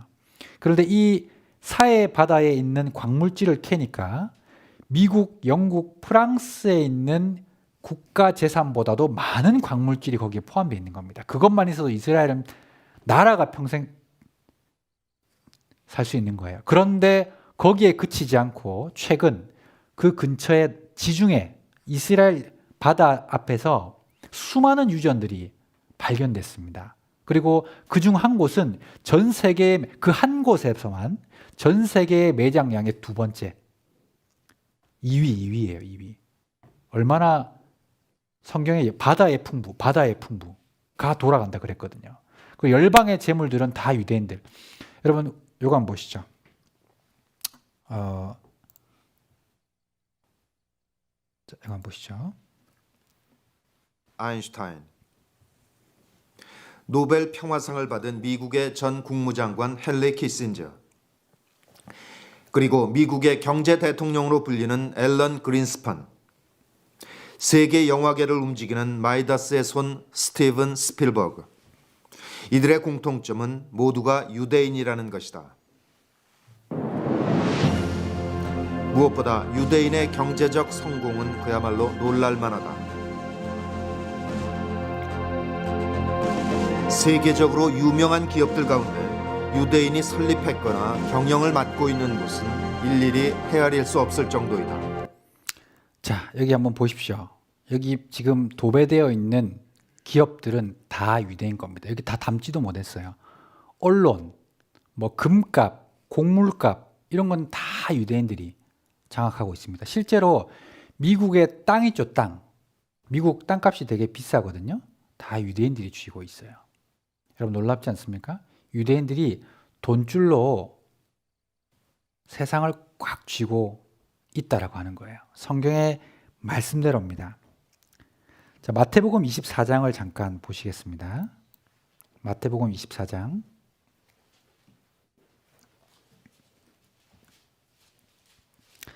마태복음 24장 자, 32절입니다. 자, 이렇게 이스라엘이 회복됐어요. 우리 시대에 이루어진 최대의 기적, 최대의 예언입니다. 자, 그런데 자, 우리가 그것으로 넘길 것이 아니라 이어지는 말씀이 있어요. 32절. 무화과 나무의 비유를 배우라. 그 가지가 연하여지고 잎사귀를 내면 여름이 가까운 줄 아나니 이와 같이 너희도 이 모든 일을 보거든 인자가 가까이 곧 문 앞에 이른 줄 알라. 내가 진실로 너희에게 말하노니 이 세대가 지나가기 전에 이 일이 다 이루리라. 자, 이 예언의 말씀이 우리에게 또 교훈이 됩니다. 자, 무화과 나무의 비유를 배우라. 이 무화과 나무는요, 이스라엘을 상징합니다. 이스라엘이 잎사귀를, 가지가 연해지고 잎사귀를 낸다는 것은 회복이 되고 나라가 독립한다라는 뜻입니다. 그때 누가 온다라고 되어 있냐면 여기 인자라고 되어 있죠. 인자. 이것은 예수님을 가리킵니다. 예수님은 십자가에 못 박혀서 돌아가시고 부활해서 하늘로 올라가셨다가 이스라엘이 회복될 시점쯤에 다시 오신다고 예언하셨습니다. 이것은 아직 이루어진 것은 아닙니다. 하지만 무화과 나무의 비유를 배우고 이스라엘이 회복이 되면은 그때 내가 올 것이라고 미리 2000년 전에 예언을 해두셨습니다. 우리가 봤던 예언들은요, 틀린 것이 없었어요. 그리고 주님께서 이루신다고 말씀하셨습니다. 자, 누가복음 12장도 잠깐 보시겠습니다. 성경을 좀 여러 곳 찾을 텐데요. 빨리 찾아주시면 좋겠습니다. 자, 누가복음 12장 54절부터 55절부터 제가 읽겠습니다. 남풍이 불물 보면 말하기를 심히 더우리라 하나니 과연 그러하니라. 외식하는 자여 너희가 천지의 기상은 분별할 줄 알면서 어찌 이 시대는 분변치 못하느냐. 또 어찌하여 옳은 것을 스스로 판단치 아니하느냐. 이렇게 되어 있죠. 자, 이거 좀 설명을 드리면 54절부터 이렇게 보시면 구름이 서에서 쭉 일어나면 소나기가 오겠다. 자, 풀어서 말씀드리면 여러분 먹구름이 가득하게 끼면 여러분 집에서 나서기 전에 뭐 들고 나가죠? 네, 우산 들고 나가시잖아요. 왜일까요? 비가 온다는 징조잖아요. 여러분 배에서 쪼르르르 소리가 납니다. 혹시 오늘 저녁을 못 드신 분들은 지금 그런 소리가 나실 거라고 생각이 들어요. 아, 빨리 배고프다. 그죠? 쪼르르 소리가 나는 것은 내 배가 고프다라는 신호죠. 아이가 태어나기 전에 엄마는 진통이 옵니다. 굉장히 이렇게 진통이 왔다가 갔다가 왔다 그런 규칙이 있다가 굉장히 진통이 많아지다가 갑자기 이렇게 아이를 놓죠. 그죠? 그 신호가 있잖아요. 시그널이죠. 성경에는 징조가 있다고 말씀하셨습니다. 실제로 그 일이 일어나기 전에 주님은 선지자들에게 보이지 않고 실행하신 적이 없다고 말씀하셨어요. 이때까지 예언들이 다 그렇습니다. 갑자기 확 아니에요. 항상 말씀하시고 예언해 주시고 알려주시고 대응할 수 있도록 이야기해 주시고 이루어 가셨습니다. 자, 그런데 오늘 저희가 지금 살펴보고 있는 것은 우리 시대에 이루어지고 있는 것이잖아요. 이제 조금씩 우리 시대를 넘어가는 일들을 배워볼 텐데 그 내용이 진짜 이제 미래에 대한 내용들이죠. 자, 그것을 예수님께서 제자들과의 대화를 통해서 가르침을 통해서 알려주신 적이 있습니다. 제자들도 마지막 때가 어떻게 될지 굉장히 궁금했거든요. 그 내용이 마태복음 24장에 기록이 되어 있습니다. 한번 살펴보시죠. 마태복음 24장.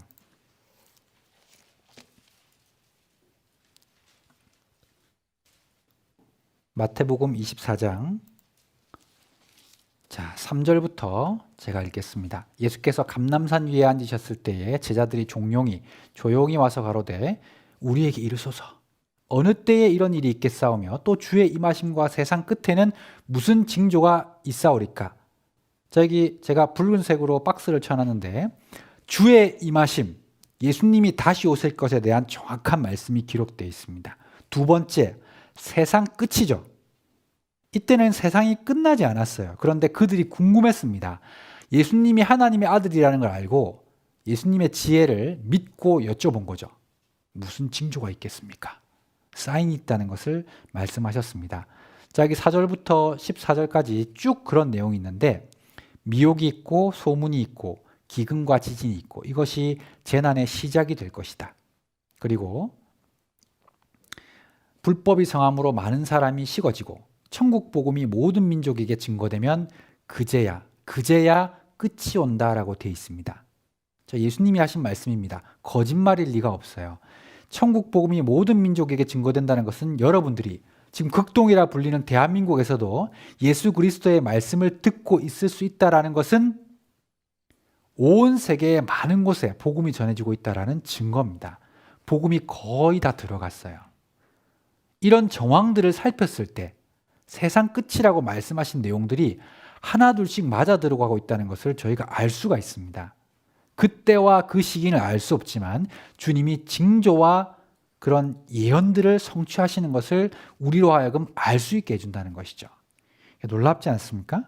이런 징조들을 한번 살펴보시겠습니다. 이런 징조가 있을 거라고 얘기하셨어요. 예루살렘, 이스라엘이 회복된 것이 가장 큰 징조라고 말씀드렸고, 이어서 나는 그리스도라 하여 많은 사람을 미혹해 하는 사람들이 등장할 것이다. 자칭 하나님, 자칭 예수님 많이 나타난다고 되어 있습니다. 여기 보십시오. 이게 자칭 예수님입니다. 그런데 말씀이 좀 달라요. 내가 너희를 편히 쉬게 하리니 남편들이여 아내를 내게로 바쳐라. 실제로 19명의 아내를 뒀습니다. 바친 사람이 있는 거예요. 이런 것에 미혹되는 사람도 있다고 되어 있습니다. 자칭 그리스도라는 사람들. 자, 여기 보면 시베리아에도 예수님이 나타났네요. 자, 체포됐습니다. 이분 폭행하고 신도 돈 빼앗고 이런 일이 많이, 국내에도 37명. 최근에 나온 신문에는 하나님 20명, 예수님 50명. 절대 믿고 따라가면 안 됩니다. 아닙니다. 자칭 예수 환자 급증한다. 예루살렘에. 그죠? 그리고 민족이 나라가 나라를 대적하여 일어나겠고, 여러분 세계 전쟁은 없어졌지만요, 전 세계에 지금 우리나라 말고 전쟁하는 나라가 얼마나 많은지 아세요? 여러분 최근 뉴스에서 미얀마만 봐도 알 수 있어요. 그렇죠? 거기 유혈 사태가 지금 계속해서 이루어지고 있잖아요. 지금 국지전이 많습니다. 테러도 있고, 성경에 테러라는 단어도 정확하게 기록이 되어 있어요. 마지막 때에. 자, 이런 내용들 많이 일어나고 있습니다. 그리고 민족을 처처의 기근과 지진이 있을 것이다. 여러분 처처가요, 유사 이래에 근래에 자주 기근이 있을 것이다. 여러분 한국에 사는 것을 감사하게 생각해야 됩니다. 우리는 기근이 없죠. 근데 미국만 가도요, 배고파 굶는 사람이 엄청 많아요. 여러분 잘 사는 것 같죠? 그렇지 않습니다. 특히 이런 아프리카 같은 지역에는요, 못 먹어, 이게 애들 배부르잖아요. 이게 밥을 많이 먹어서 죽은 게, 배가 이렇게 부어올라서 죽은 겁니다. 자, 식량. 여러분들은 행복한 나라에 살고 있는데, 여러분 이상하게 이 식량이 점점 줄어들어요. 재고 바닥, 곡물 공황 임박.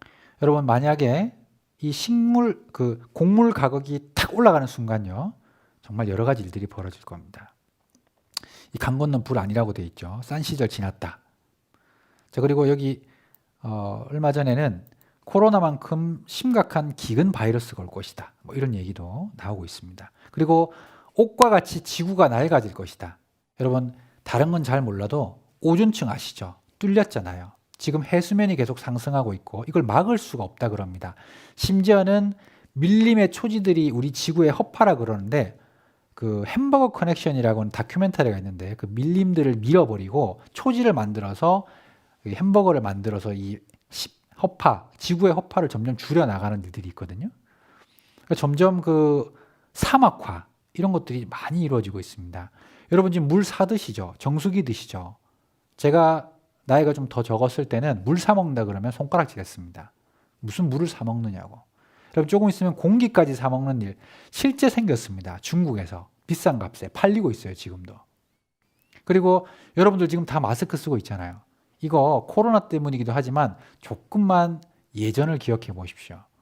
미세먼지 같은 것 때문에 우리가 마스크 쓰고 다니잖아요. 그죠? 이게 심각할 정도로 환경이 훼손되어 있다는 겁니다. 그리고 그 더위, 조금 있으면 더위가 올 거 아니에요. 그죠? 엄청 더울 것 같고, 사막화. 그죠?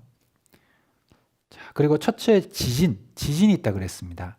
뭐 당연히 있을 수 있지 이렇게 생각하는데요. 그 정도가 아니고, 여기 보시면 빈도수가 이렇게 올라가는 거예요. 첫째, 지진이 많이 있을 거라고 했습니다. 한국도 지진 안전지대가 아니죠. 한국은 지진 없다 그랬었습니다. 그런데 그 생각이 바뀌었죠. 한반도 떨고 있나? 그죠? 네. 이렇게 박살이 났습니다. 얼마 전에는 후쿠시마 원전이 폭발해가지고, 그리고 온역, 여러분 질병입니다. 이거 질병, 에이즈, 여러분 아시죠? 아직도 치료약이 없죠. 사스 들어보셨죠? 자, 우리가 지금 코로나 때문에 예전의 질병들을 잊고 살고 있는데 많이 있습니다. 자, 근데 놀라운 것은 예전에는 그 항생제라는 것이 만들어져 가지고 웬만하면 들었어요. 근데 요즘에는 마지막 치료제마저 안 듣는다고 돼 있습니다. 슈퍼박테리아. 그죠? 감기로 죽는 거예요, 감기로. 예전엔 감기는 뭐 따뜻한 물 먹고 푹 잠을 자면 낫는 그런 것으로 생각했는데 그러다가 이제 큰일 납니다. 감기 걸리면 죽어요. 그 정도로 항생제도 발달했지만 이 병균들도 엄청나게 발달한 겁니다. 저희가 지금 코로나를 가지고 있잖아요. 자, 그런데 더 무서운 것은 코로나의 살상력까지 더해지면, 에볼라 같은 살상력이 더해지면 정말 무서운 시대가 올 것입니다. 성경은 분명히 경고했습니다. 마지막 시대가 될 때 이러한 징조가 있을 것이다. 그 중에 하나가 전 세계적인 온역이었습니다. 그죠? 광우병도 있고, 그 조리독감, 돼지 콜레라, 뭐 동물들도 예외가 아니에요. 그죠? 여기 보시면 사람끼리 전염 때는 이거 벌써 2005년도에 그런 얘기를 했었습니다. 코로나, 그죠? 지금 그 인도 아시죠? 인도? 엄청나게. 자, 그리고 불법이 성함으로 많은 사람의 사랑이 식어지리라. 여러분, 지금 시대만큼 사랑이, 인륜이 떨어진 시대가 없어요. 부모가 자식을, 자식이 부모를, 묻지마 폭행 같은 거 있잖아요. 무섭습니다, 요즘에. 오직 나밖에 모르는 세상, 이기주의, 개인주의, 엽기살인하고 바닥에 내동댕이, 폐지 줍는 할머니, 묻지마 1,000원 안 빌려, 얼마 전이거든요. 1,000원 안 빌려줘서 기분 나빴다. 살인했어요, 여러분. 1,000원 주셔요, 이렇게. 예, 혹시 뭐 1,000원 안 빌려줘서 기분 나빠가지고. 요즘 이런 세상입니다. 무섭지 않습니까? 사랑이 식어지는 겁니다, 여러분. 예전에는 이웃 사촌이라 그래가지고요. 이웃끼리는 뭐 이렇게 열쇠도 맡겨놓고 그랬어요. 같이 이렇게 좀 이렇게 봐달라 그러고. 요즘 무섭습니다. 엘리베이터에 같이 사람만 타고 있어도, 그죠? 무서워요. 그런 시대가 됐습니다. 그런데도 참 감사한 거는 아직도 부모님이 자녀들을 사랑하는 마음은 남아있다는 거예요. 그래도 내 새끼인데, 그죠? 때리는 자식 감싸는 부모. 우리 아들이 안 때렸어요. 여러분, 이런 시대가 우리 시대입니다. 근데 마지막 시대에 여러 가지 징조들 중에 하나가 이렇게 될 것이라고 하는 거였어요. 그리고 결혼하면 이혼하는 사람도 참 많이 생겼습니다. 자, 이런 일들이 마지막 시대에 많이 있을 거다 그랬는데요. 자, 예루살렘과 이스라엘의 회복을 보고 이러한 징조들을 보면서 마지막 시대가 어떻게 흘러갈 건지 표로 정리해 둔 것이 있는데 잠깐 한번 보시겠습니다.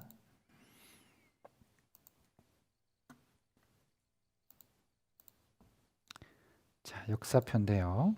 하나님이 보시는 인류 역사입니다. 자, 아담에 대한 말씀을 드렸고 아브람도 말씀드렸습니다. 자, 이렇게 시대가 흘러왔고 율법을 받아서 예수님의 시대까지 왔습니다. 여러분, 세기를 나눌 때 예수님의 탄생을 기점으로 나누시는 거 아십니까? 전 세계가 공용어로 쓰고 있어요. BC, Before Christ, 예수님 오기 전, AD, Anno Domini, 예수님 오신 이후로 나누고 있습니다. 전 세계가 예수님을 중심으로 세기를 나누는.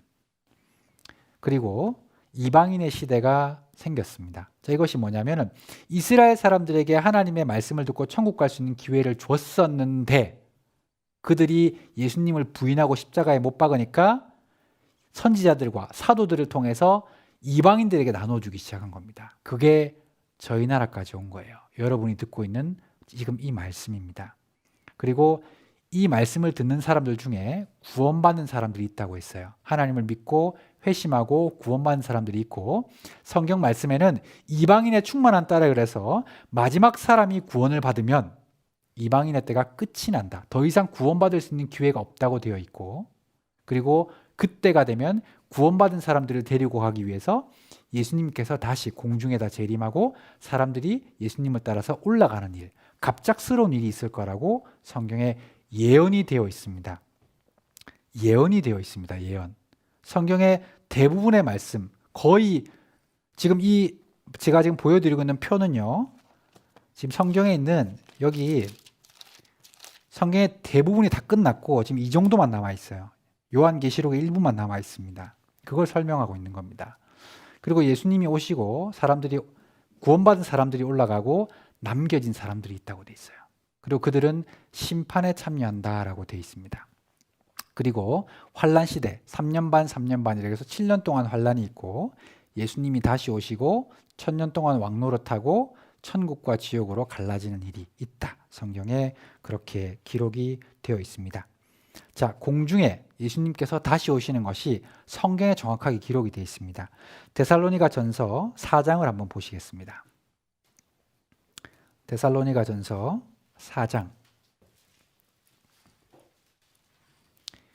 16절 읽어드리겠습니다.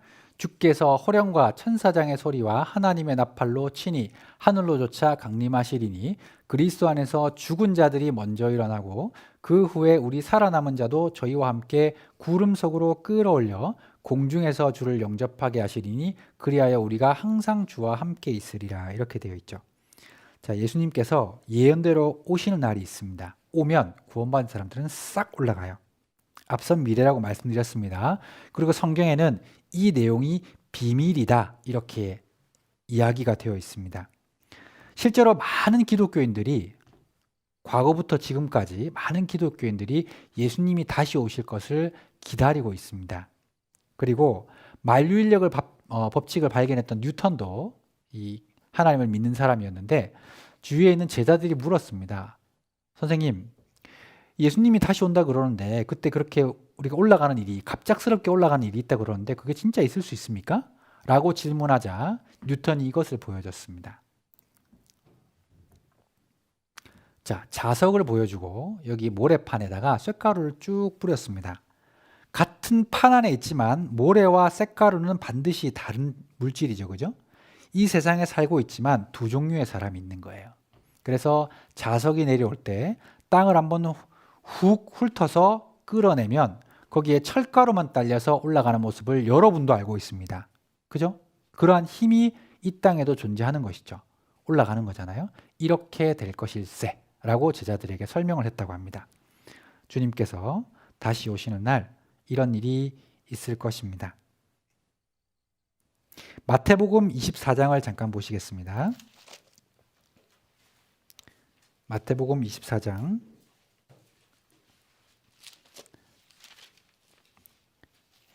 36절 말씀. 자, 주님이 오실 그날에 대해서 자세하게 설명해 놓은 말씀입니다.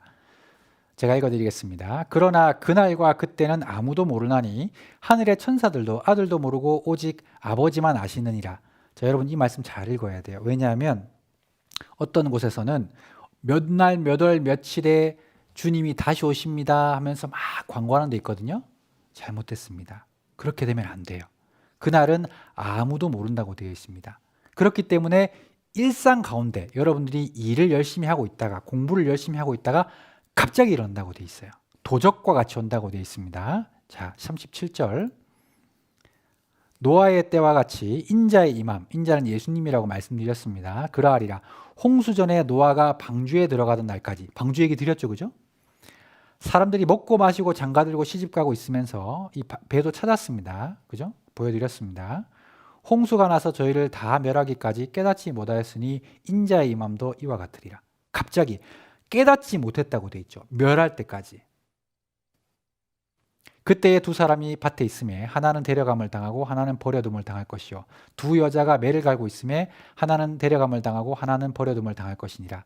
밭에 있고 매를 갈고 그러므로 깨어 있으라. 어느 날에 너희 주가 임할런지 너희가 알지 못함이니라. 너희도 아는 바니 만일 집주인이 도적이 어느 경점에 올 줄 알았다면 깨어 있어 그 집을 뚫지 못하게 하였으리라.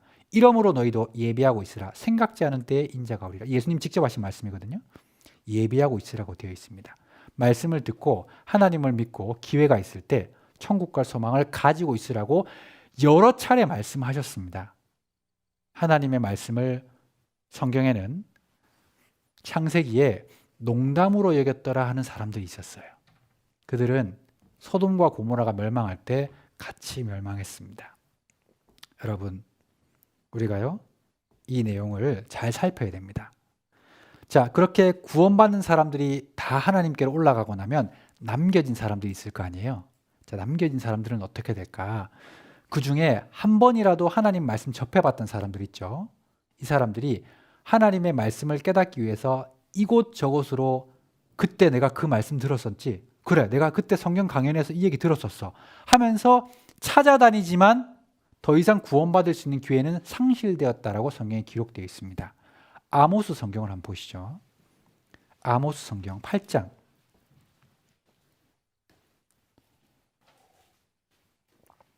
여러분들에게 성경의 예언을 설명드리고 있습니다. 아모스 8장 11절로 13절 말씀. 주 여호와께서 가라사대 보라 날이 이를지라. 이 날이 그 날이거든요. 날이 이를지라 내가 기근을 땅에 보내니 목이 가라는 것이죠.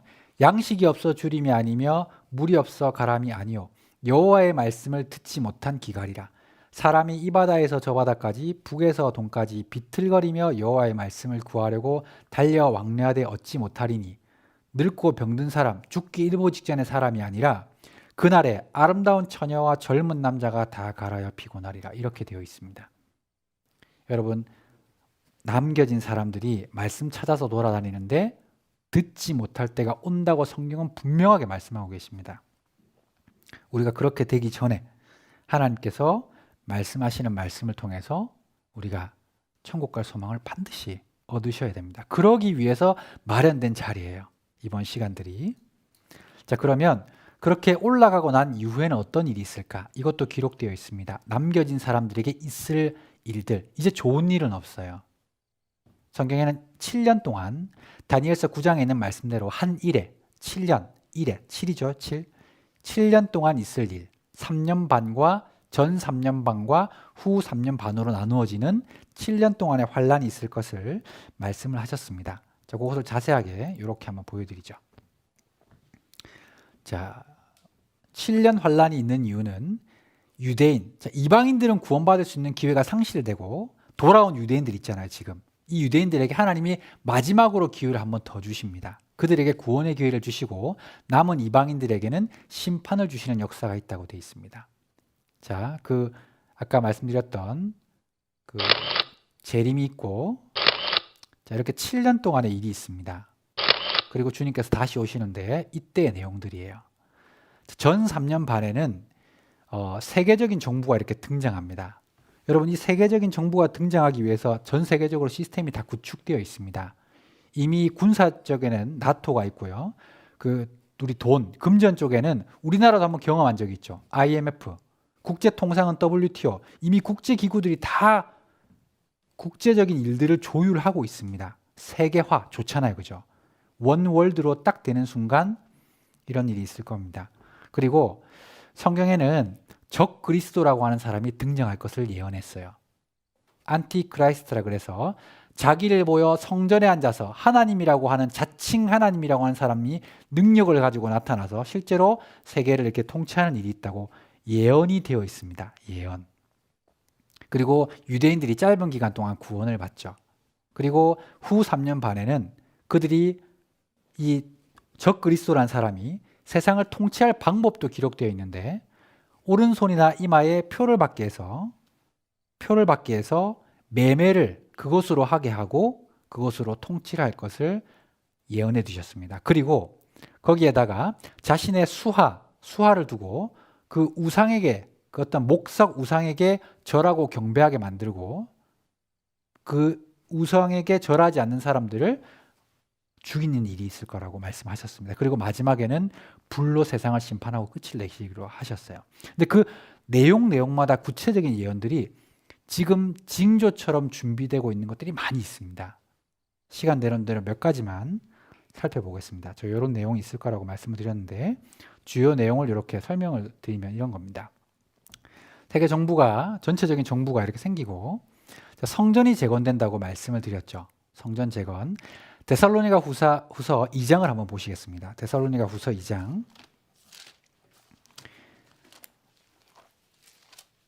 이스라엘에 있는 예루살렘에는 성전이 있어 왔습니다. 지금은 멸망하고 없어요. 데살로니가 후서 2장에 보시면, 자, 여기 보시죠. 읽어드리겠습니다. 저는 대적하는 자라 범사에 일컫는 하나님이나 숭배함을 받는 자 위에 뛰어나 자존하여 하나님 성전에 앉아 자기를 보여 하나님이라 하느니라 되어 있죠. 지금 이스라엘 가보면 제가 아까 전에 보여드렸듯이 서쪽 벽만 남아있고 없어요. 그리고 뭔가 성전처럼 보이는 그곳은 회교도 사원입니다. 이스라엘 사원이 아니에요. 그거 밀면은 국제적인 일이 벌어집니다. 전쟁이 벌어지거든요. 그런데 마지막 시대가 되면은 이런 것들이 준비되고 성전이 완성될 것이라는 예언이 있습니다. 그런데 놀랍게도 그 준비가 지금 착착착 되고 있어요. 이번 전 미 대통령이었던 트럼프 대통령이 전 세계적으로 한번 난리 난 적이 있죠. 이스라엘의 수도를 지금 텔아비브거든요. 이스라엘의 수도를 예루살렘으로 인정하겠다. 그래서 대사관을 텔아비브에서 예루살렘으로 옮겨버리는 일이 있었습니다. 나라에 선포해버린 거예요. 자, 예루살렘이 여기가 너희들의 수도다, 세계 수도다. 그래서 정말 많은 그 종교적인 국제적인 분쟁이 있었습니다. 아랑곳하지 않았어요. 그리고 이스라엘 사람들은 좋아했습니다. 그리고 푸틴과 트럼프에게 이렇게 부탁했어요. 그 제3성전, 이 세 번째 성전이거든요. 멸망한 성전이 다시 지어져야 될 성전이 세 번째 성전입니다. 3성전을 지어달라 이렇게 부탁합니다. 그 내용이 있습니다. 자, 한번 보시죠. 자, 이방인의 때가 차기까지 이방인들에게 발피가 되어 있는데 실제로 지금 여기는 이방인들이 밟고 있어요. 자, 그런데 실제로 이런 일이 있습니다. 지금. 미국 45대 대통령으로 도널드 트럼프가 당선되면서 여러 국가들의 우려와는 달리 러시아, 이스라엘 우파 정치권과 유대교 공의회인 사내들이는 이를 반기는 분위기입니다. 특히 유대교 공의회인 사내들인에서는 파격적인 친이스라엘 정책을 들고 나온 도널드 트럼프와 앞으로 서방 세계와의 관계를 해빙 분위기로 전환할 것으로 예상되는 푸틴 러시아 대통령에게 제3성전 재건에 나서줄 것을 요청했습니다. Yes, it is true because part of the process of Donald Trump is to get the real identity of each one of the groups, each one of the people. 자, 이렇게 요청하고 지금 진행이 되고 있어요. 자, 얼만큼 진행되는지. God gave me such an important part in this time. Go to my people Israel and say to them to build my temple. Oh, but all of these difficulties. Okay, but it's still possible. To build a temple on the Temple Mount is much easier than to establish the state of Israel.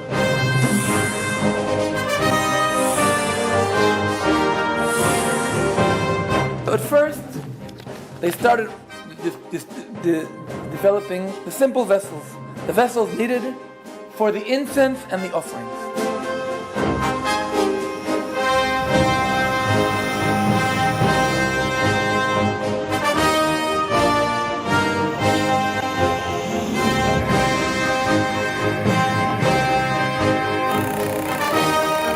During the tribulation, actually before the Lord comes, there will be a change. I think the building of the temple signals things are coming to an end very, very quickly. And the preparations for it in Israel now are another sign that these things are coming very quickly. How quickly, I don't know. But ours could be the generation in which Jesus came back again.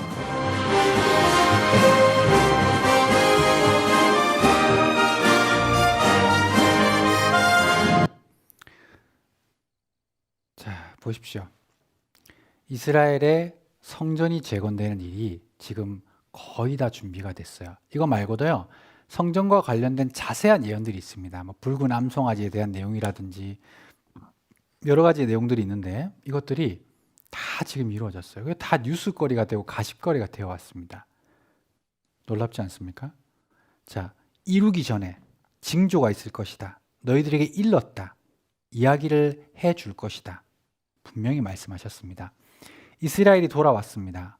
여러 가지 마지막 시대의 징조들을 보셨습니다. 성전이 지금 재건되는 과정 중에 있습니다. 자, 그리고 앞으로 전 세계를 그 적그리스도라는 사람이 통치한다고 했는데 그 방법이 표를 받는 것이라고 되어 있습니다. 요한계시록을 보시겠습니다. 13장.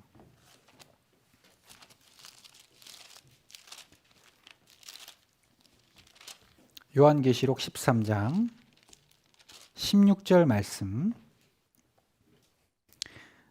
부터 제가 읽어드리겠습니다. 저가 모든 자 곧 작은 자나 큰 자나 부자나 빈궁한 자나 자유한 자나 종들로 그 오른손에나 이마에 표를 받게 하고 누구든지 이 표를 가진 자 외에는 매매를 못하게 하니 이 표는 곧 짐승의 이름이나 그 이름의 수라. 지혜가 여기 있으니 총명 있는 자는 그 짐승의 수를 세어보라. 그 수는 사람의 수니 666이니라 이렇게 되어 있죠. 자, 이게 마지막에 있을 내용인데 여기 제가 박스 채놓은 부분을 자세하게 한번 봐주십시오. 자, 모든 자라고 되어 있죠. 모든 자인데 어디에 표를 받게 한다고 되어 있죠? 오른손 혹은 이마라고 되어 있습니다. 자, 왼손은 정맥 구조가 같은 사람이 있다 그래요. 이것은 생체 인식에 관한 내용입니다. 매매를 못하게 한다고 되어 있죠. 여러분, 이 요한계시록이 기록될 즈음에는요, 매매를 주화로 했습니다. 주화, 동전을 주고 했단 말입니다. 그런데 표 받아서 매매를 한다고 상상할 수가 있겠습니까? 표 받아서 한다고. 그것도 이마나 오른손에. 그죠? 그리고 그 표는 짐승의 수라고 돼 있고 여기 보면 18절에 총명 있는 사람은 세어볼 수 있다고 돼 있습니다. 똑똑한 사람은 이 수를 셀 수 있을 것이다. 근데 그 숫자가 666이라고 되어 있습니다. 여러분, 이 666이라는 숫자가요, 뭐 어떤 것인지를 정확하게는 알 수 없어요. 그렇지만 우리 시대에 그때 당시에는 이거 예언이었기 때문에 이해를 못했거든요. 우리 시대에는 이 내용들을 나름대로 이해할 수 있을 만한 거리가 굉장히 많이 있습니다. 특별히 666은요, 여러분들도 지금 실생활에 사용하고 있는, 매매할 때 사용하고 있는 그 숫자라는 거 아십니까? 여러분, 마트에 가면 삑 하시는 거 있죠? 그 바코드를 잘 살펴보면 그게 666이 들어가 있습니다. 왜 하필 666이냐? 실제로 444와 999의 시스템이 있었지만 오류가 가장 적은 것이 666이고 심지어는 IBM이라는 회사에서 666이라는 그 특허를 그냥 공짜로 풀어버렸습니다. 자기들이 돈을 벌 수 있는데 왜 그랬을까요? 그죠? 그래서 이 표로 지금 매매를 하고 그리고 이 표를 여기다가 그리고 다니면 불편할 거 아니에요, 그죠? 요즘에 뭐 문신 같은 걸로 하시는 분들도 있지만 그것은 이제 아니고 실제로 몸에 보이지 않게 오른손이나 이마라고 했기 때문에 오른손 없는 사람은 이마 없는 사람은 없으니까 그렇게 표를 받게 한다는 내용이 있습니다. 여기 보십시오. 요즘에 생체 인식이 굉장히 많이 나왔잖아요. 자, 여기 보시면 여기 666 긴 짝대기들이 그렇게 되어 있고 여기 보시면 교과서인데요. 교과서에도 그런 내용이 있어요, 여러분. 미래사회 화폐가 어떻게 될지 생각해 보자. 유전자 화폐. 사람의 유전자를 검색하여 그 사람의 신용으로 처리한다. 레이저 화폐. 이마나 손에 전자칩을 달거나 표시를 내놓고 처리한다. 바코드 화폐. 바코드로 처리한다. 그렇죠? 너무너무 신기하지 않습니까? 이거 한번 보시죠. 기존 신용카드 대신 모바일로 결제 가능한 에스페이가 장안의 화제입니다. 출시 한 달 만에 누적 결제액 300억 원, 회원수 60만 명을 돌파했다고 하는데요. 우리가 핀테크라잖아요. 핀테크라는 거는 피는 파이낸스고 테크는 테크놀로지인데 이게 쉽게 표현하면은 신용카드가 더 이상 필요가 없다라는 개념이죠. 뭐 반응들이 좀 어때요? 이 삼땡페이의 경우는 미국의 경우에 85%의 상점에서 사용할 수 있다고요. 그러니까 소위 말해서 이제 신용카드가 단말기가 있는데 다 쓴다는 얘기 아니에요? 마그네틱 선을 긁어서 정보를 얻는 기술이 1950년대에 나왔거든요. 60년이나 쓴 기술이에요. 근데 그 기술이 너무 오래되니까 이게 뭐 보안성도 약하고 뭐 달아서 못 쓰는 위험성도 있고 하니까 우리 요즘 나온 신용카드 보면 금색 그 칩이 달려 있는 거. 그게 이제 IC 칩인데 이제는 마그네틱 선이 아니고 IC 칩을 인식해서 결제를 하는 방식을 쓰고 있어요. 그리고 마그네틱 선은 2018년까지는 없어질 예정이에요. 써본 사람들이 재사용 비율이 86.4%에 달합니다. 거의 뭐. 그러니까 한 번 써보면 반드시 2번 사용한다라고 봐도 되는데, 그래서 아마 이 기능을 써본 사람은 이탈이 불가능하겠죠. 근데 제가 개인적으로 봤을 때 말이죠, 스마트폰을 분실하는 경우가 많기 때문에 아직은 좀 시기상조가 아닌가 하는. 아니, 오히려 예전 보안이란 건 기본적으로 비밀번호 시스템이잖아요. 네네. 근데 비밀번호라는 건 사실 완전한 자기께 보호가 되는 건 아니죠. 누구든지 어떻게 할 수가 있고. 근데 여기서 들어가는 건 기본적으로 전부 다 생체 정보가 들어간다는 특징을 갖는 거거든요. 그러니까 지문이 들어간다든지 홍채가 들어간다든지 한 단계 더 업그레이드 되는. 저는 지금 최 선생님 얘기 듣다 보니까 이 핀테크의 마지막 종착역은 손가락으로 대면 모든 게 다 결제가 되는 그래서 게 그때 우리 저 선생님하고 저하고 봤던 그 영화 인타임이라는 거. 맞아요. 그게 정확한 얘기. 인타임이라고 거기 있잖아요. 거기 이제 여기 바코드가 찍혀 있어가지고 사람 생명도 그걸 충전을 해야 돼. 예를 들어 지문만 등록을 해놓으면 신용카드 회사든 어디든 해놓으면 이 핸드폰에 잊어먹든 지갑이 없든 그냥 이것만 갖다 대면 다 결제가 되는. 그렇죠. 그게 종착역 아니에요? 그러니까 생체 정보로 결제를 끝내겠다는 거죠. 그리고 그 정보를 누가 먼저 장악하느냐의 싸움이 이제 크게 보는 이 싸움의 시장이라고 봐야 되겠죠. 자, 여러분, 생체 정보로 결제를 하는 시대가 도래했습니다. 이 말씀이 이해가 될 수 있는 시대가 된 거예요.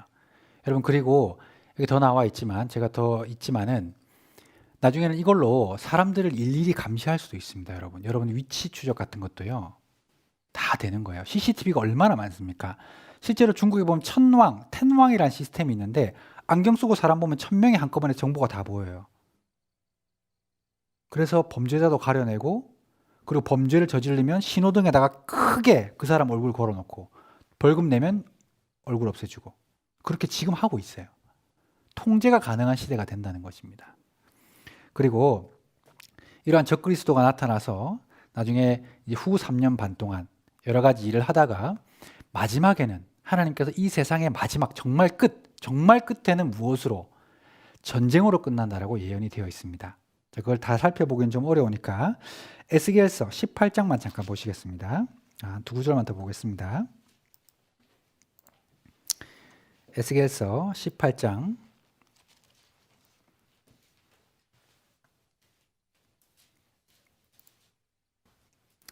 12절. 물건을 겁탈하며 노락하리라 하고 내 손을 들어서 황무하였다가 지금 사람이 거처하는 땅과 열국 중에서 모여서 짐승과 재물을 넣고 세상 중앙에 거하는 백성을 치고자 할 때에, 이렇게 되어 있죠. 자, 누군가가 세상 중앙에 거하는 민족을 겁탈하려고 노력하려고 온다, 이렇게 예언되어 있습니다. 그런데 요 12장 말고 조금 더 이렇게 여러 구절 밑에 살펴보시면, 여기 에스겔 38장을 쭉 살펴보시면 곡과 마곡이 있고요. 그리고 그와 대동하는 여러 민족들의 이름이 나와 있어요. 영역번호로 보시면 더 좋습니다. 정확하게 나라 이름들이 나와 있어요. 그리고 곡과 마곡은 지금의 러시아를 가리킵니다.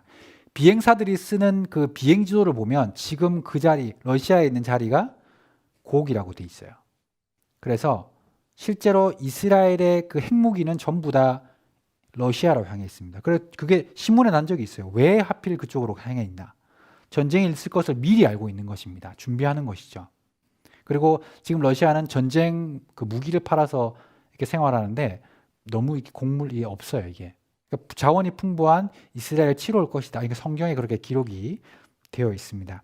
그렇게 표면적으로는 러시아와 그 주변에 있는 연합국으로 이스라엘과 전쟁이 있는 것처럼 보이지만, 결국엔 이것을 통해서 하나님이 전 세계를 노아 홍수 때와 같이 물이 아닌 불로 심판하실 것을 말씀을 하셨습니다. 그리고 그 방법이 핵무기가 터졌을 때와 아주 유사한 방법이라는 것을 알 수 있어요. 이거 한번 보십시다. 스가랴서 14장. 스가랴서 14장.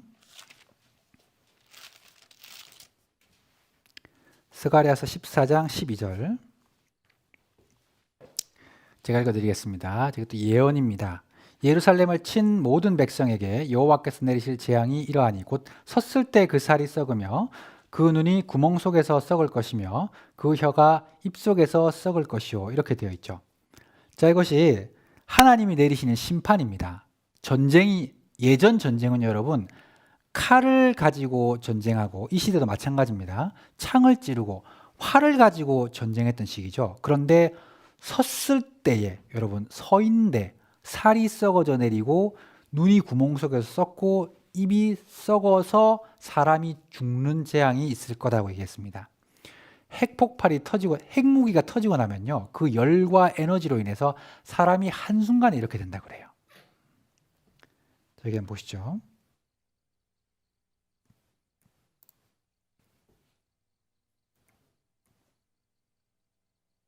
자, 이 그림이 실제로 이 핵 터졌을 때 이렇게 됩니다.